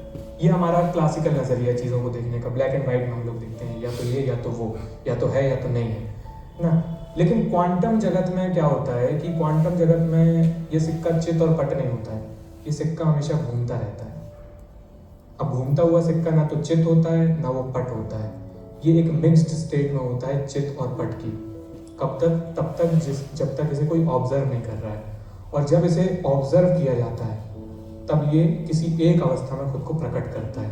अभी हमने रैंडमली इसको ऑब्जर्व किया, एक पॉइंट पर रैंडमली रुक गया तो ये चित आ गया। अभी पेन हो सकता है किसी और तरीके से घूम रहा होता, अपन नहीं देख रहे हैं, फिर इसको देखा तो ये फिर से चित आ गया, क्या नहीं इस बार पट आया है ये, है ना। तो रैंडमली हो रही हैं चीज़ें, कुछ भी हो सकता है। तो इस तरीके से सब एटॉमिक लेवल पे भी इलेक्ट्रॉन की प्रॉपर्टीज होती हैं। उसका स्पिन होता है या तो, और स्पिन का डायरेक्शन होता है या तो अप होगा या डाउन होगा, ऐसे होता है। फोटोन अगर ये है तो फोटोन का पोलराइजेशन होता है, या तो लेफ्ट होगा या राइट होगा। ये गुणधर्म होते हैं, प्रॉपर्टीज होती हैं। जैसे इस सिक्के की दो प्रॉपर्टीज हैं, या तो ये चित होगा या पट होगा, उसी तरीके से पोलराइजेशन फोटोन का या इलेक्ट्रॉन का स्पिन, ये भी प्रॉपर्टीज होती हैं, और इनके भी कुछ निश्चित ही डायरेक्शन होते हैं हमारे क्लासिकल नज़रिए से। बट एक्चुअली क्वांटम लेवल पे ये प्रॉपर्टीज एक मिक्स्ड स्टेट में एग्जिस्ट करती हैं, और ये सिक्का हमेशा घूमता रहता है। अगर हमें सिक्के के उदाहरण से समझना है तो मैथ्स में ना ऐसी चीज़ को वेव फंक्शन की तरह बताया जाता है। क्वांटम की जो मैथमेटिक्स होती है उसमें ऐसी मिक्स्ड स्टेट को बोलते हैं कि ये वेव फंक्शन में एग्जिस्ट करता है, और ऑब्जर्वेशन लेने पर ये वेव फंक्शन कोलैप्स हो जाता है, मतलब किसी एक अवस्था में खुद को प्रकट कर देता है। तो उसकी पूरी अपनी मैथ्स है, और उसमें आप एक फैक्टर हमेशा देखेंगे जो ऑब्जर्वर के ऊपर डिपेंड करता है कि मैं रैंडमली कभी भी ऑब्जर्व कर सकता हूँ। तो ये एक तरीके से मेरा भी, एक ऑब्जर्वर का भी एक फैक्टर है कि जो इसकी एग्जिस्टेंस को इन्फ्लुएंस करेगा। मतलब ये किस अवस्था में दिख रहा है, ये इस बात पर भी निर्भर करता है कि ऑब्जर्वर इसको कब देखने का डिसाइड कर रहा है ना।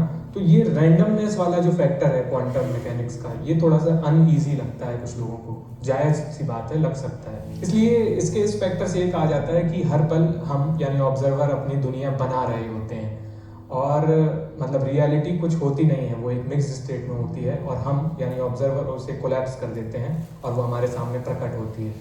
मतलब बकैती का लेवल खींचना हो यहाँ पे तो ये कहा जा सकता है कि संसार कुछ है नहीं, उसे हम रचते हैं। आप कहेंगे इधर ऐसे तो कुछ भी पता नहीं किया जा सकता, अगर सब कुछ इतना रैंडमली हो रहा है तो फिर क्या पता चलेगा। आपकी बात आधी सही है, चीज़ों को 100% सर्टेनिटी के साथ पता नहीं किया जा सकता, क्वांटम मैकेनिक्स ये कहती है, लेकिन उनकी संभावना या प्रायिकता पता की जा सकती है, प्रोबेबिलिटी पता की जा सकती है, किसी चीज़ के कहीं किसी अवस्था में होने की प्रोबेबिलिटी, और इसकी अपनी गणित है, मैथमेटिकल मॉडल्स। कमाल की बात यह है कि इस प्रोबेबिलिस्टिक मैथमेटिकल मॉडल से हमें और बेहतर सटीक रिजल्ट्स मिलते हैं। क्वांटम मैकेनिक्स नियतिवाद, डिटर्मिनिज्म के दृष्टिकोण को त्याग कर दुनिया के प्रति अनियमितताओं यानी रैंडमनेस भरा नजरिया रखती है। ये थ्योरी निश्चितता यानी सर्टेनिटी को ताक पर रखकर प्रायिकताओं यानी प्रोबेबिलिटीज को जानने का जतन करती है, और इस अप्रोच से सूक्ष्म स्तर पर दुनिया की बेहतर और सटीक समझ सामने रखती है। ये तो अच्छी बात है, सटीक रिजल्ट्स मिल रहे हैं तो हमारे काम की है थ्योरी भाई, लेकिन ना इससे कुछ बड़े फिलोसफिकल टाइप के सवाल भी पैदा होते हैं। जैसे कि एक सवाल ये है कि क्या किसी चीज़ का अस्तित्व तभी है जब उसे देखा जा रहा है? Does color not exist until I see it? अगर जंगल में पत्ता गिरा और किसी ने नहीं देखा तो क्या पत्ता नहीं गिरा? क्वांटम मैकेनिक्स इन सवालों के जवाब में कहती है we don't know। हम 100% सर्टेनिटी के साथ नहीं कह सकते। हम प्रायिकता पता कर सकते हैं, अच्छे तरीके से बढ़िया से प्रोबेबिलिटी पता की जा सकती है, कोई चीज़ कहाँ कैसी किस अवस्था में होगी इसकी हम प्रोबेबिलिटी बता देंगे यार तुमको, लेकिन यहाँ श्योर होके हम नहीं बता सकते तुमको। उसके लिए ऑब्जर्व करना होगा या मेजरमेंट लेना होगा। And wave function collapses on observation. किसी चीज़ को देखे जाने पर उसकी मिश्रित अवस्था के बवंडर में से एक संभावना हमारे सामने निकलकर प्रकट होती है। कोई भी नॉर्मल इंसान करेगा क्या? ये पर सीधे सीधे बात करो ना, घुमा घुमा के क्या कह रहे हो? अपन लोगों का ऐसा लगना इसलिए लाजमी है क्योंकि बड़े लेवल पर, हमारे आपके लेवल पर, हमें चीज़ों को निश्चितताओं के साथ देखने की आदत है और वो वैसे काम भी करती है। तो क्वांटम मैकेनिक्स का पॉइंट ऑफ व्यू देखकर कोई भी संतुलित दिमाग वाला व्यक्ति, उसका माथा टनक जाएगा और वो कहेगा कि क्या है ये। ऐसा ही एल्बर्ट आइंस्टाइन के साथ भी होता है। तो वापस 100 साल पीछे चलते हैं उसी कहानी में। 1920 और 30 के दशक में क्वांटम मैकेनिक्स नई नवेली थ्योरी थी। नील्स बोर, श्रोडिंगर और हाइजेनबर्ग जैसे कई नौजवान साइंटिस्ट इसकी मशाल लिए आगे बढ़ रहे थे। इसे बुजुर्ग साइंटिफिक कम्युनिटी में बहुत स्वीकार्यता हासिल नहीं थी। क्वांटम से उपजे फिलोसफिकल कचोदन से एल्बर्ट आइंस्टाइन त्रस्त हो गए और उन्होंने तंज कसा, is moon not there when I don't see it. अगर मैं चांद को देख नहीं रहा हूँ तो क्या चांद वहां पे है ही नहीं। आइंस्टाइन को लगता था कि क्वांटम मैकेनिक्स एक इनकम्प्लीट और इनकंसिस्टेंट थ्योरी है क्योंकि उनको इन बातों का कोई तुक नजर नहीं आ रहा था। आइंस्टाइन का मानना था कि दुनिया रैंडमनेस यानी अनियमितताओं के सहारे नहीं चल रही है। God does not play dice. लेकिन क्वांटम मैकेनिक्स की बुनियाद में यही सब बातें थी। इसकी रैंडमनेस, अनसर्टेनिटी और कई दिमाग हिला देने वाले सवालों ने आइंस्टाइन को दुविधा में डाल दिया और इन्होंने इस थ्योरी को ध्वस्त करने का मन बना लिया। आइंस्टाइन ने इस थ्योरी की सबसे कमजोर कड़ी पर हमला करने का फैसला किया, लेकिन जिसे वो कमजोर कड़ी समझ रहे थे वो दरअसल क्वांटम मैकेनिक्स का एक अभिन्न अंग निकला और आगे चलकर आइंस्टाइन के पैर की पांस बन गया। इस महत्वपूर्ण हिस्से का नाम है क्वांटम एंटेंगलमेंट। ये क्वांटम मैकेनिक्स से निकला एक अजीब सा फंडा है जो सुनने में बहुत जादुई सा लगता है। अब ये क्या भला है, लेकिन इसको समझने की कोशिश करते हैं। वापस से अपन सिक्कों की सब एटॉमिक क्वांटम वाली दुनिया में चलते हैं। अंग्रेजी का एक शब्द है इंटेंगल, यानी दो चीज़ों का आपस में गुथ जाना, फंस जाना, उलझ जाना या फिर जुड़ जाना। क्वांटम थ्योरी ये दावा करती है कि बहुत ही सूक्ष्म स्तर पर दो पार्टिकल्स इस तरह जोड़े जा सकते हैं कि इनके बीच एक कनेक्शन बना रहता है, फिर चाहे वो कितने ही दूर भेज दिए जाएं, और इनके बीच इस कनेक्शन के लिए, इस इंटेंगलमेंट के लिए किसी माध्यम की आवश्यकता नहीं है, ना ही इसमें कोई समय लगता है। ये हमेशा एक दूसरे से जुड़े होते हैं और किसी एक पार्टिकल की अवस्था में छेड़खानी करने पर तुरंत दूसरे पार्टिकल की अवस्था भी बदल जाती है। फर्ज कीजिए कि ये दोनों सिक्के नहीं है, ये क्वांटम वर्ल्ड है, जैसा कि आपको पहले बताया। ये दोनों सब एटॉमिक पार्टिकल्स हैं, ये दोनों ही इलेक्ट्रॉन्स हैं, बस ये अलग अलग दिखें दोनों इलेक्ट्रॉन्स, इसलिए हमने अलग अलग रंग के सिक्के ले लिए हैं। तो अगर मैं किसी तरीके से इन दोनों सब एटॉमिक पार्टिकल्स को इंटेंगल कर देता हूँ, ये मैंने इंटेंगल कर दिया किसी जादुई तरीके से, तो इनकी जो स्टेट है वो हमेशा के लिए आपस में जुड़ जाती है। अब ये मिक्स्ड स्टेट में होते हैं, जैसा कि हमने बताया क्वांटम वर्ल्ड में, मैं ऑब्जर्व नहीं कर रहा हूँ उनको, तो ये मिक्स्ड स्टेट में है, न चित है न पट है, दोनों ही सिक्के चित और पट की मिश्रित अवस्था में है। अब इसमें से एक सिक्के को मैं पृथ्वी पे ही रखूं और एक को मैं भेज दूं मंगल ग्रह पे, तब भी ये दोनों सिक्के किसी न किसी तरीके से आपस में जुड़े रहेंगे। यही क्वांटम एंटेंगलमेंट का दावा है। और पृथ्वी वाले सिक्के को ऑब्जर्व अगर किया जाए और इसमें पट आता है तो तुरंत ही ये जो मंगल ग्रह वाला सिक्का है ये भी रुक जाएगा और इसमें चित दिखाएगा। ये होता है एंटेंगलमेंट, कि दोनों एक दूसरे से इस तरीके से जुड़े हैं कि एक को ऑब्जर्व किए जाने पर, मिक्स्ड स्टेट में है तो एक को ऑब्जर्व किया जाएगा तो दूसरे की जो वेव फंक्शन है वो भी कोलैप्स कर जाएगी और वो भी एक स्टेट में आकर फाइनली फिक्स हो जाएगा। और इसकी जो स्टेट है वो पृथ्वी वाले पार्टिकल की स्टेट से जस्ट अपोजिट होगी। ये क्वांटम एंटेंगलमेंट है और ये जादुई रहस्यमयी तरीके से किस तरह ये दोनों जुड़े हुए हैं ये कोई आज तक समझ नहीं पाया है। तो क्वांटम थ्योरी में क्वांटम एंटेंगलमेंट नाम का एक कॉन्सेप्ट है जिसके जरिए ये दावा किया जाता है कि दो सब एटॉमिक पार्टिकल्स को इस तरीके से इंटेंगल किया जा सकता है कि दोनों की अवस्थाएं हमेशा के लिए एक दूसरे से जुड़ जाएंगी और एक को मैनिपुलेट करने पर, एक को ऑब्जर्व करने पर आप दूसरे को भी तुरंत कोलैप्स कर देंगे और ये दोनों एक दूसरे से जुड़े हुए हैं। अब ये सब चीज़ें जब आइंस्टाइन ने सुनी तो उसने कहा कि यार ये क्या रहता है, मतलब क्या मजाक चल रहा है क्या।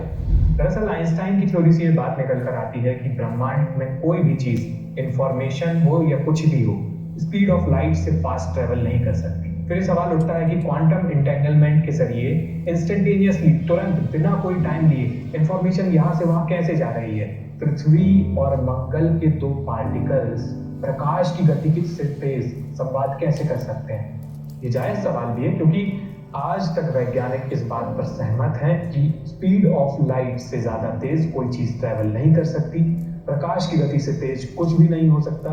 स्पीड ऑफ लाइट एक ऐसी लिमिट है जिसे ब्रह्मांड की कोई भी चीज पार नहीं कर सकती। इसे आधार बनाते हुए आइंस्टाइन ने दो और वैज्ञानिकों को साथ लिया और क्वांटम थ्योरी पर हमला कर दिया।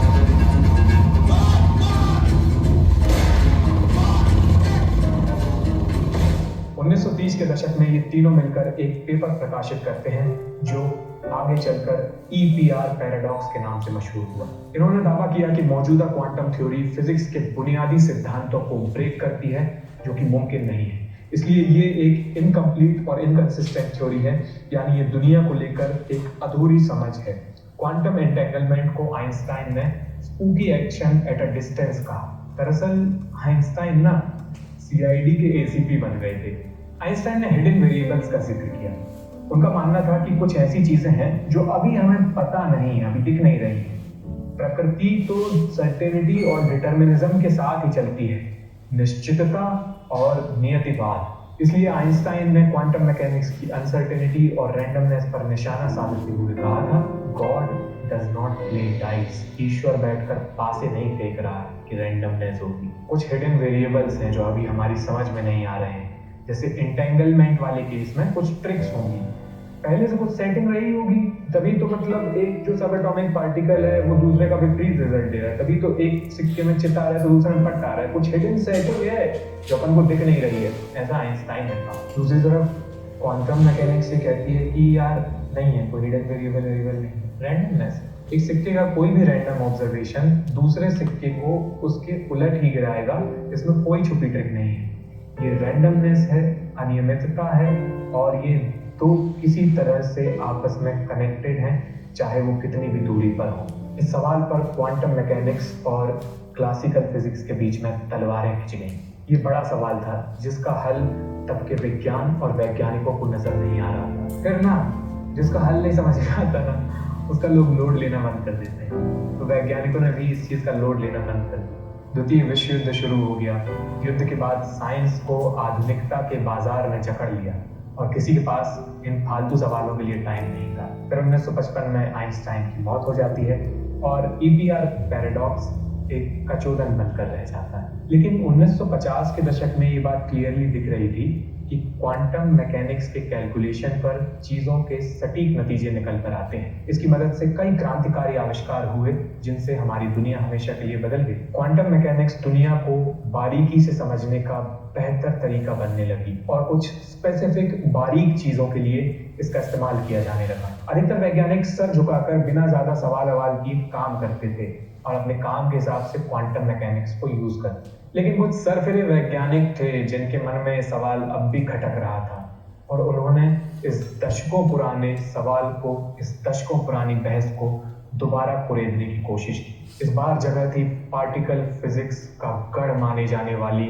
European Organization for Nuclear Research, CERN. 1960 का दशक शुरू हो चुका था और सर्न में एक फिजिसिस्ट काम करते थे जिनका नाम है जॉन स्टुअर्ट बेल। बेल के मन में आइंस्टाइन के उठाए सवाल घूम रहे थे। उन्होंने सर्न से छुट्टी ली और स्टैनफोर्ड समेत कई यूनिवर्सिटीज में अपना समय बिताया। छुट्टी के करीब एक साल बाद 1964 में जॉन बेल ने एक पेपर प्रकाशित किया। इस पेपर का टाइटल था on the EPR paradox. John Bell के इस पेपर से एक मशहूर थ्योरम निकल कर आती है जिसे बेल्स थ्योरम के नाम से जाना जाता है। दरअसल इस थ्योरम के बीचों बीच एक ऐसी इनइक्वालिटी, एक ऐसी चाबी छुपी हुई थी जिसकी मदद से क्वांटम मैकेनिक्स और हिडन वेरिएबल्स वाली बहस को सेटल किया जा सकता था। जॉन बेल ने एक थॉट एक्सपेरिमेंट और मैथ सामने रखी जिसकी बदौलत ये टेस्ट किया जा सकता था कि कौन सा नजरिया ज्यादा सही है, आइंस्टाइन का हिडन वेरिएबल वाला दृष्टिकोण या फिर क्वांटम मैकेनिक्स की अजीबोगरीब रैंडमनेस वाली थ्योरीज। भौतिक शास्त्रियों के बीच ये सहमति बनी कि बेल्स थ्योरम की मदद से इसका हल निकाला जा सकता है, लेकिन ना इसे जमीन पर टेस्ट करना एक चुनौती भरा काम था। तब इससे जुड़े कोई टेक्नोलॉजी नहीं थी जिससे प्रयोग किए जा सके। कई नामी वैज्ञानिक क्वांटम थ्योरी से जुड़े एक्सपेरिमेंट करने से हिचकिचाते थे, दूसरों को डिस्करेज करते थे। इसको ना बेवकूफी भरा आइडिया माना जाता था कि क्या क्वांटम को एक्सपेरिमेंट कौन करता है, क्वांटम थ्योरी है, मतलब ऐसे बेवकूफी भरा आइडिया माना जाता था एकदम। ऐसी समझ थी कि जो भी क्वांटम मैकेनिक्स को लेकर प्रयोग कर रहा है, एक्सपेरिमेंट कर रहा है, वो अपना टाइम खराब कर रहा है, अपना करियर बर्बाद कर रहा है। लेकिन दुनिया में कुछ बदलना है तो कुछ लोगों को अपना करियर बर्बाद करने का रिस्क लेना पड़ता है। California institute of technology Caltech में एक भौतिक शास्त्री अपना करियर खराब करने पर आमदा था। इस फिजिसिस्ट का नाम है जॉन क्लॉजर। जॉन क्लॉजर एक ऐसा एक्सपेरिमेंट तैयार कर रहे थे जिससे बेल्स थ्योरम को असल में जमीन पर लैब में टेस्ट किया जा सके। 1972 में उन्होंने इस एक्सपेरिमेंट को अंजाम दिया और इतिहास रच दिया। इस दुनिया को लेकर हमारी समझ हिलक के रह गई। टिप्पणीकार कहते हैं कि इस एक्सपेरिमेंट के नतीजे देखकर एल्बर्ट आइंस्टाइन ने कब्र में करवट बदली होगी। क्लॉजर का यह एक्सपेरिमेंट क्वांटम एंटेंगलमेंट के शुरुआती प्रयोगों में सबसे महत्वपूर्ण साबित हुआ। दरअसल ना बेल्स थ्योरम के बीचों बीच एक मैथमेटिकल इनइक्वालिटी छुपी हुई थी। यूं समझिए कि क्लासिकल मैकेनिक्स की एक सीमा तय करती थी। अगर आइंस्टाइन की हिडन वेरिएबल्स वाली बात सही है तो किसी एक्सपेरिमेंट से मिलने वाले नतीजे इस इनइक्वालिटी के दायरे में ही होंगे। लेकिन 1972 में क्लॉजर के एक्सपेरिमेंट से जो नतीजे सामने आए वो बेल्स इनइक्वालिटी को वायलेट कर रहे थे और इस दिन आधिकारिक तौर पर फिजिक्स साधारण क्लासिकल मैकेनिक्स की दहलीज लांघकर क्वांटम मैकेनिक्स को गले लगाने दौड़ जाती है। इस एक्सपेरिमेंट से पहली बार ये सबूत मिले कि हिडन वेरिएबल्स को लेकर आइंस्टाइन के दावे गलत थे और क्वांटम मैकेनिक्स वाकई एक मुकम्मल थ्योरी है जो साधारण वैज्ञानिक समझ से कई मायनों में बेहतर है। लेकिन क्लॉजर के एक्सपेरिमेंट में फिर भी कुछ लूप होल्स बाकी थे। इनके चलते आइंस्टाइन के सही होने की संभावना अब भी बाकी थी। 80 के दशक में दूसरे वैज्ञानिक ने इन लूप होल्स को समझकर इन्हें दुरुस्त करने के बाद एक बेहतर एक्सपेरिमेंटल सेटअप तैयार किया। इस वैज्ञानिक का नाम है एलाइन आस्पेक्ट और आस्पेक्ट इस एक्सपेरिमेंट से दोबारा वही बात स्थापित करते हैं कि आइंस्टाइन क्वांटम मैकेनिक्स को लेकर गलत थे। आइंस्टाइन को गलत सिद्ध करने के सिलसिले में जॉन बेल की थ्योरम और क्लॉजर व आस्पेक्ट के प्रयोगों ने महत्वपूर्ण भूमिका निभाई। इन्होंने इस दुनिया को लेकर हमारी नासमझी को आश्वस्त करने वाले प्रयोग किए और बुनियादी तौर पर दुनिया की बेहतर समझ हासिल की। इसके आधार पर क्वांटम इंफॉर्मेशन साइंस की एक नई धारा रूप ले रही है। इसी सिलसिले में एंटोन जिलिंगर नाम के वैज्ञानिक ने क्वांटम टेलीपोर्टेशन जैसे कई बेहतरीन प्रयोगों को अंजाम दिया। ये टेलीपोर्टेशन वैसा नहीं है जैसा फिल्मों में दिखाते हैं कि एक आदमी यहाँ से गायब होकर तुरंत दूसरी जगह पहुंच जा रहा है। ये टेलीपोर्टेशन दरअसल एक इंफॉर्मेशन ट्रांसफर की तरह है, उसके ज़्यादा करीब है, जिसमें एक क्वांटम स्टेट की इंफॉर्मेशन को एक जगह से दूसरी जगह टेलीपोर्ट किया जा रहा है क्वांटम एंटेंगलमेंट को मैनिपुलेट करते हुए, उस फिजिक्स को इस्तेमाल करते हुए, और वो आइंस्टाइन की स्पीड ऑफ लाइट वाली लिमिट के दायरे में हो रहा है सब कुछ। आइंस्टाइन का बस एक दावा गलत हुआ है। उनकी जो रिलेटिविटी की थ्योरी है, लाइट की स्पीड वाली लिमिट है, वो बातें अब भी इंटैक्ट हैं। लेकिन अब क्वांटम से जुड़े कई ऐसे प्रयोग जमीन पर फलीभूत हो रहे हैं और क्वांटम इंफॉर्मेशन साइंस से क्रांतिकारी बदलावों की आस लगाई जा रही है। इसी के चलते 3 वैज्ञानिकों को 2022 का फिजिक्स नोबेल प्राइज दिया गया। ये विज्ञान के इतिहास में एक महत्वपूर्ण पड़ाव है जहां मनुष्यों और टेक्नोलॉजी की कहानी में नया मोड़ आने के पूरे आसार नजर आ रहे हैं। और इस पूरी कहानी से 2-3-4 बातें कुछ निकल के आती हैं, आप जाते जाते वो सुनते जाएंगे। पहली बात तो ये है कि गलत साबित हो जाना साइंस में किसी भी तरीके का कोई दुखद एहसास नहीं है या कोई नेगेटिव घटना नहीं है, ये बल्कि एक सुखद एहसास है। ये इस बात का सबूत है कि विकास आज भी जारी है और आज भी लोग हैं जिनकी चेतना जागृत है, जो चीज़ों को ऑब्जर्व कर रहे हैं और सही थ्योरी सामने पेश कर रहे हैं। तो गलत होने पर हताश मत होइएगा।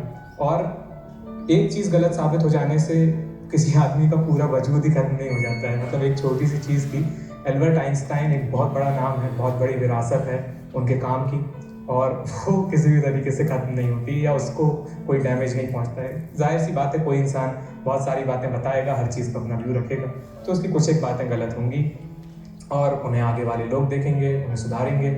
और ये भी चीज़ है ना कि यार समय के साथ व्यू पॉइंट बदलता जाता है। आइंस्टाइन को जो चीज़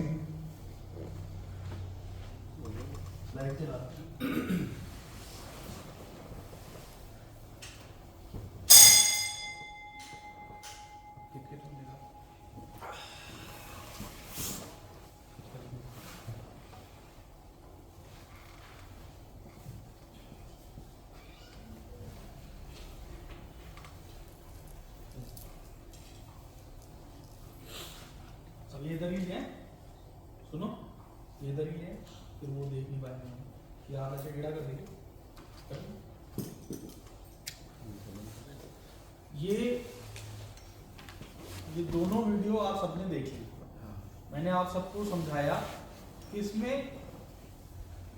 दो चीजें हैं जो क्वांटम फिजिक्स प्रूव कर चुकी है। एक को कहते हैं थ्योरी ऑफ एंटेंगलमेंट।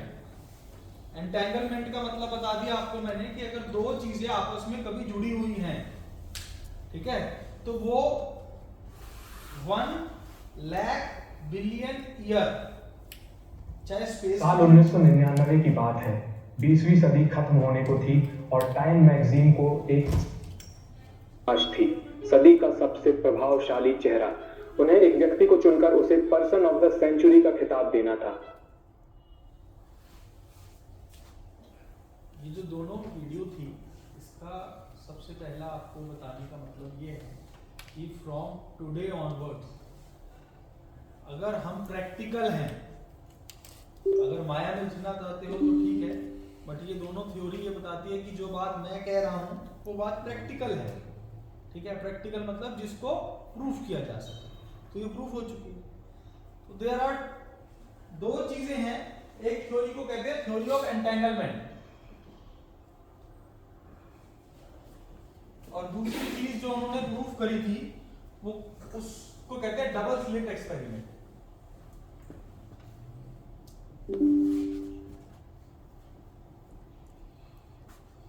और तीसरी चीज जो आपने सुना था कि क्वांटम फिजिक्स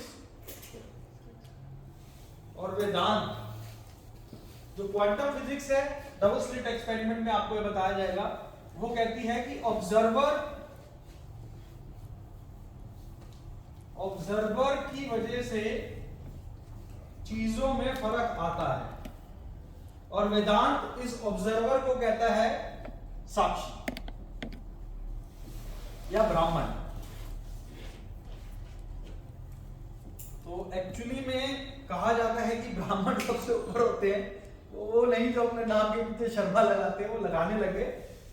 सबसे हाई वो होते हैं जिन्होंने ब्रह्म का ज्ञान ले लिया, वो ब्राह्मण, ठीक है जी। ये जो ब्राह्मण होते थे, ब्राह्मण कौन है? जो इस चीज को जान जाए कि मैं साक्षी चैतन्य हूं, जो उस कॉन्शियस में पहुंच जाए। आज अभी तो पहली मेडिटेशन कराई जाएगी, इसमें आपको ब्राह्मण के ग्लिम्पसेस मिलेंगे, ठीक है।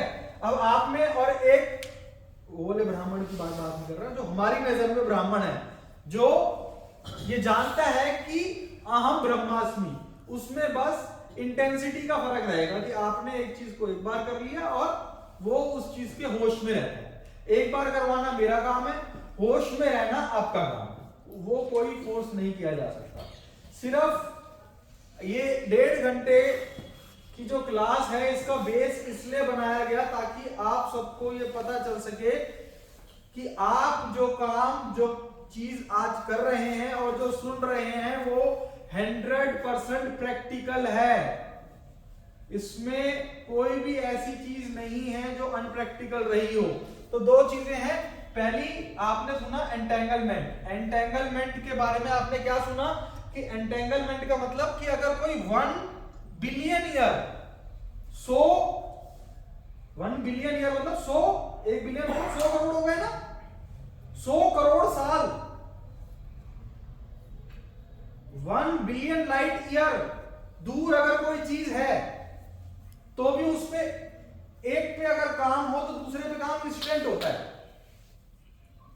ये लिखा है ना, उधर बताया गया है ना, कोई मैं अपने मन से तो बोल नहीं रहा। तो ये, और दूसरी चीज जो जाननी है वो ये कि टाइम और स्पेस दोनों से होता है, चाहे वो 1 बिलियन फ्यूचर का हो या वो यहां से मार्स, जुपिटर, जिसकी भी इतनी दूरी हो, दोनों पे इंफॉर्मेशन अभी की अभी भेजी जा सकती है।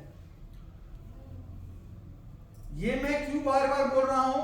क्योंकि एक मेडिटेशन होगी जिसमें पहले आपके रेप्टिलियन ब्रेन, इंट्यूशन, और सेकंड ब्रेन में फर्क यह है कि जब आप बिल्कुल शांत होते हैं, डिजायरलेस स्टेट पे होते हैं, उस टाइम अगर आप अपने फ्यूचर सेल्फ से कोई बात कर रहे हैं तो उसकी एक्यूरेसी 100 में 1,00,000% होगी। बट क्या होगा, आपको एक टूल मिल गया, अब बच्चा बार बार खेलता है, आपको एक चीज चाहिए, एक प्रोजेक्ट चाहिए, ठीक है। अब आपको वो चाहिए तो पहले इसके साथ जुड़ गई डिजायर, दूसरी चीज जुड़ गई एक्सपेक्टेशन, वांट, नीड, ठीक है।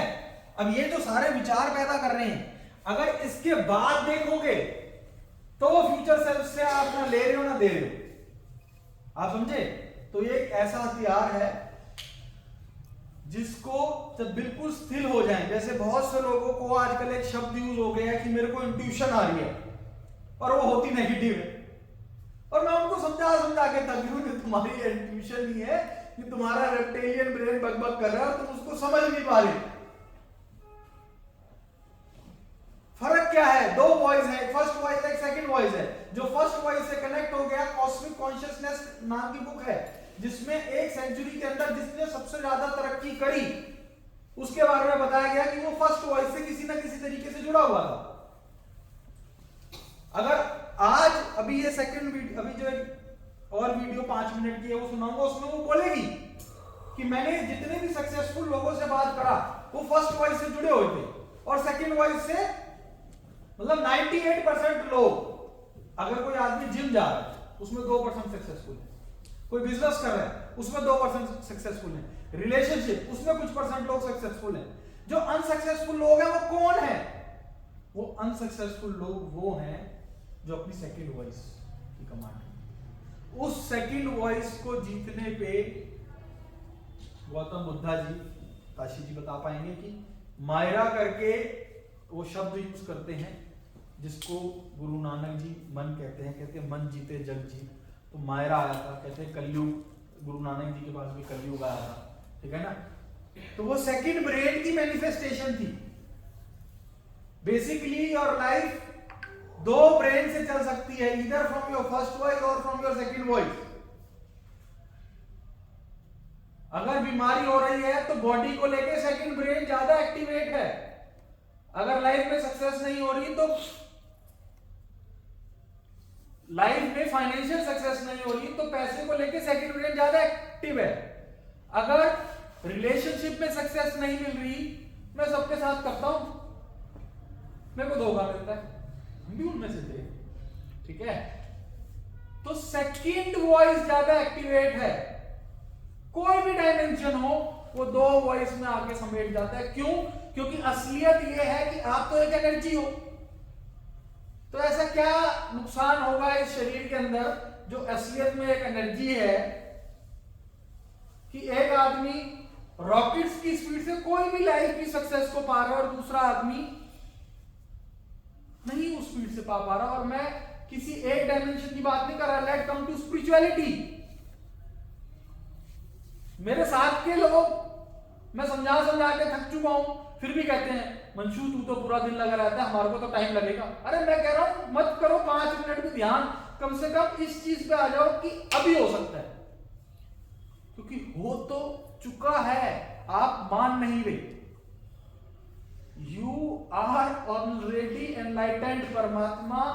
अगर आपसे थोड़े से भी दूर हो गए तो सांस नहीं ले पाओगे, इट्स जस्ट कि आप मान नहीं रहे।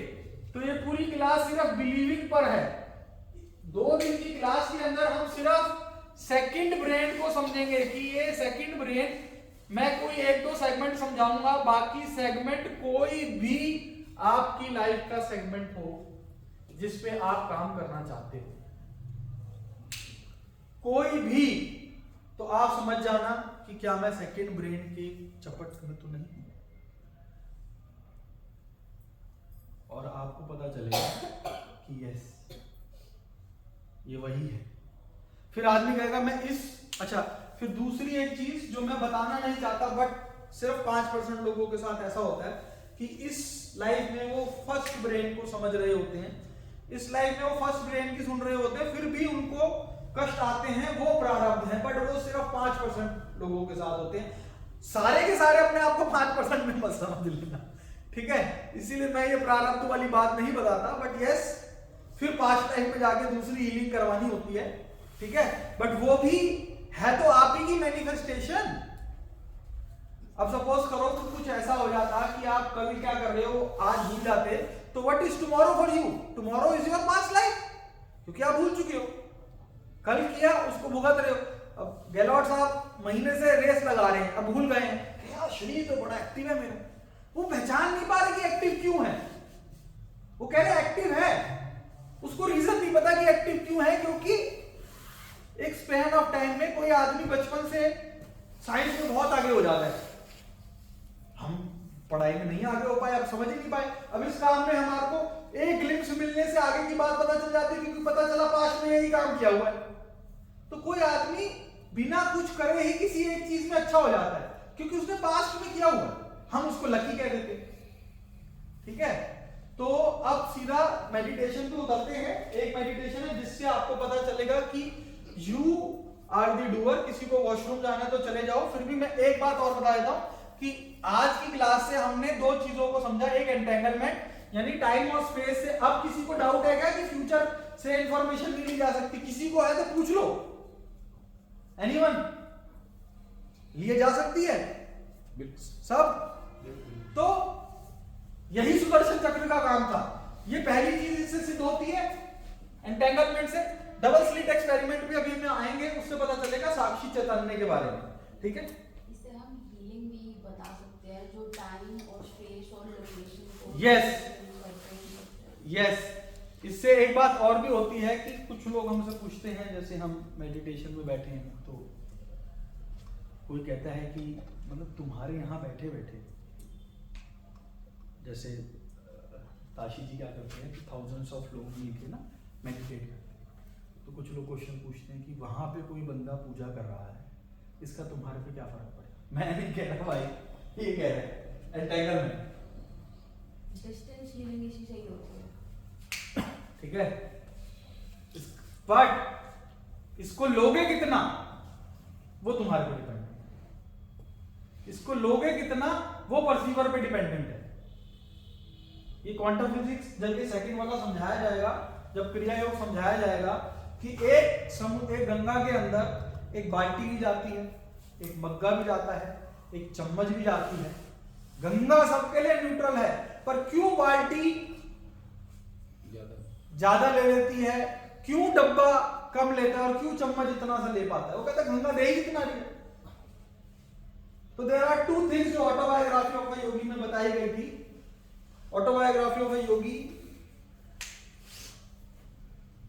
एप्पल के ओनर ने कहा है कि जिसने ये बुक पढ़ी उसकी सक्सेस कोई नहीं रोक सकता। जब उनकी डेथ हुई थी तो उन्होंने सबको यही बुक देने को कही थी, उनके लैपटॉप में सिर्फ एक ही, ठीक है।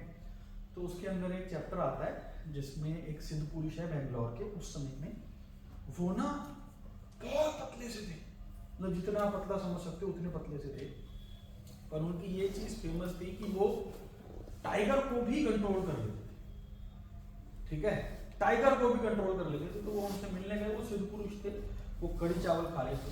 उन्होंने कहा आ जाऊं, तो मन मन में सोच रहे सत्ती सा क्या मारेगा टाइगर को, मैं गलत आ गया। अब उन्होंने टेलीपैथिकली ये समझ गए साधना के जोर से, उन्होंने क्या करा, उन्होंने कड़ी चावल खाते खाते ही हाथ मारा दीवार और दीवार में छेद। इससे उनको ये चीज पता चल पाई कि यस, अगर टाइगर के अगर एक पड़ गया तो टाइगर भी हिल जाता होगा। वो खाकर बाहर आए तो उन्होंने जीवन का क्रक्स बताया। उन्होंने कहा कि see what is my success, see tiger as a pussy cat. Mindset कैसा होना चाहिए कि लाइफ के अंदर कोई भी प्रॉब्लम हो, पैसा कमाना किसी के लिए टाइगर है, पुसी कैट समझ लोगे तो माइंडसेट पे काम हो गया। रिलेशनशिप किसी के लिए टाइगर है, पति बीवी से परेशान है, बीवी पति से परेशान है, ठीक है ना, बट किसी के लिए पुसी कैट है। हर एक सेगमेंट में आपने क्या देखना है, सी टाइगर, हालांकि वो पुसी कैट होगा। यहां तो सच में टाइगर को पुसी कैट देखने को बोले और हम पुसी कैट को टाइगर देख रहे हैं, आप समझे। यहां तो पुसी कैट को टाइगर देख रहे हैं और वो कह रहे हैं जो असलियत का टाइगर हो सामने तो सबसे पहली चीज उसको पुसी कैट देखो। इससे जो इलेक्ट्रोमैग्नेटिक एनर्जी जाएगी वो सामने टाइगर पे ऐसी जाएगी, कैसी जाएगी कि वो कहेगा भाई ये नहीं रहा। तो फर्स्ट टाइगर को पुसी कैट देखना। पर सेकंड चीज उन्होंने बताई, सेकंड चीज उन्होंने क्या बताई कि आप खुद भी मजबूत होने चाहिए। और उसके बाद उन्होंने एक तर्क दिया कि भीम जितनी ताकत वाला आदमी अगर मानसिकता से मजबूत नहीं है तो वो टाइगर को नहीं गिरा सकता। और एक छोटा बच्चा अगर भीम से भी ज्यादा मानसिकता से वो भी नहीं गिरा सकता। यानी you need body and you need mind. दोनों पे इन 2 दिन के अंदर आपकी बॉडी और आपके माइंड पे, मेरे एक फ्रेंड हैं यहीं पे बैठे हुए हैं, उनका माइंडसेट बहुत अच्छा है, बहुत अच्छा है। मतलब जिस हिसाब से उनकी अर्निंग और सारी चीजें हैं उस हिसाब से उनका माइंडसेट बहुत तेज बात है। वो जब भी बात करते हैं हजारों करोड़ के प्रोजेक्ट की बात करते हैं। तो वो कह रहे, मैंने उनको बुलाया तो उनसे ये कहा कि साहब आपने इस पे तो काम कर लिया, अब जो चक्रा मेडिटेशन होगी उससे इस पे काम होगा। और इसका तर्क क्या है कि अगर आज मैं उनको एक ऑल्टो दे दूं और उन्हें कहूं जाओ जितनी जोर है भगा लो, 120, 130, 140 कहीं ना कहीं तो आप समझ रहे हो। तो माइंडसेट, चाहे वो एक रेसर हैं, पर बॉडी भी तो मायने रखती है, रखते कि नहीं रखते। चाहे वो एक रेसर हैं, यही उनको कोई मर्सिडीज दे दो तो 2.5 करोड़ वाली चला देंगे 300 की स्पीड पे, क्योंकि माइंडसेट तो है ना। But you also need a body. क्रिया मेडिटेशन के अंदर हम आपको बॉडी और माइंड दोनों को अपनी बेस्ट फॉर्म में करने को बताते हैं। ये 5 मेडिटेशन, एक अभी आज बोनस आपको मिल जाएगा साक्षी चैतन्य को समझाने के लिए। ये 6 meditation, they are just the glimpses, जिससे आप अपनी ऊर्जा, अपनी असलियत, अपनी वैल्यू कि आप असलियत में क्या हो उसे जान पाओ। ठीक है, जब आप उसे जान लोगे तो मैं बताऊंगा कि मैंने क्या क्या इससे करा हुआ है। अभी बताने से कोई फायदा नहीं है, दिमाग के ऊपर से निकलेगा।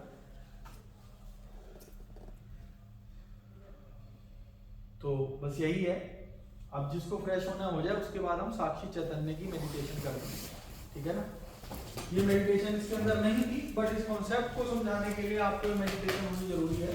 नहीं तो आप लाइफ में वो चीज नहीं उतनी गहराई से उठा पाओगे जितनी उठानी चाहिए।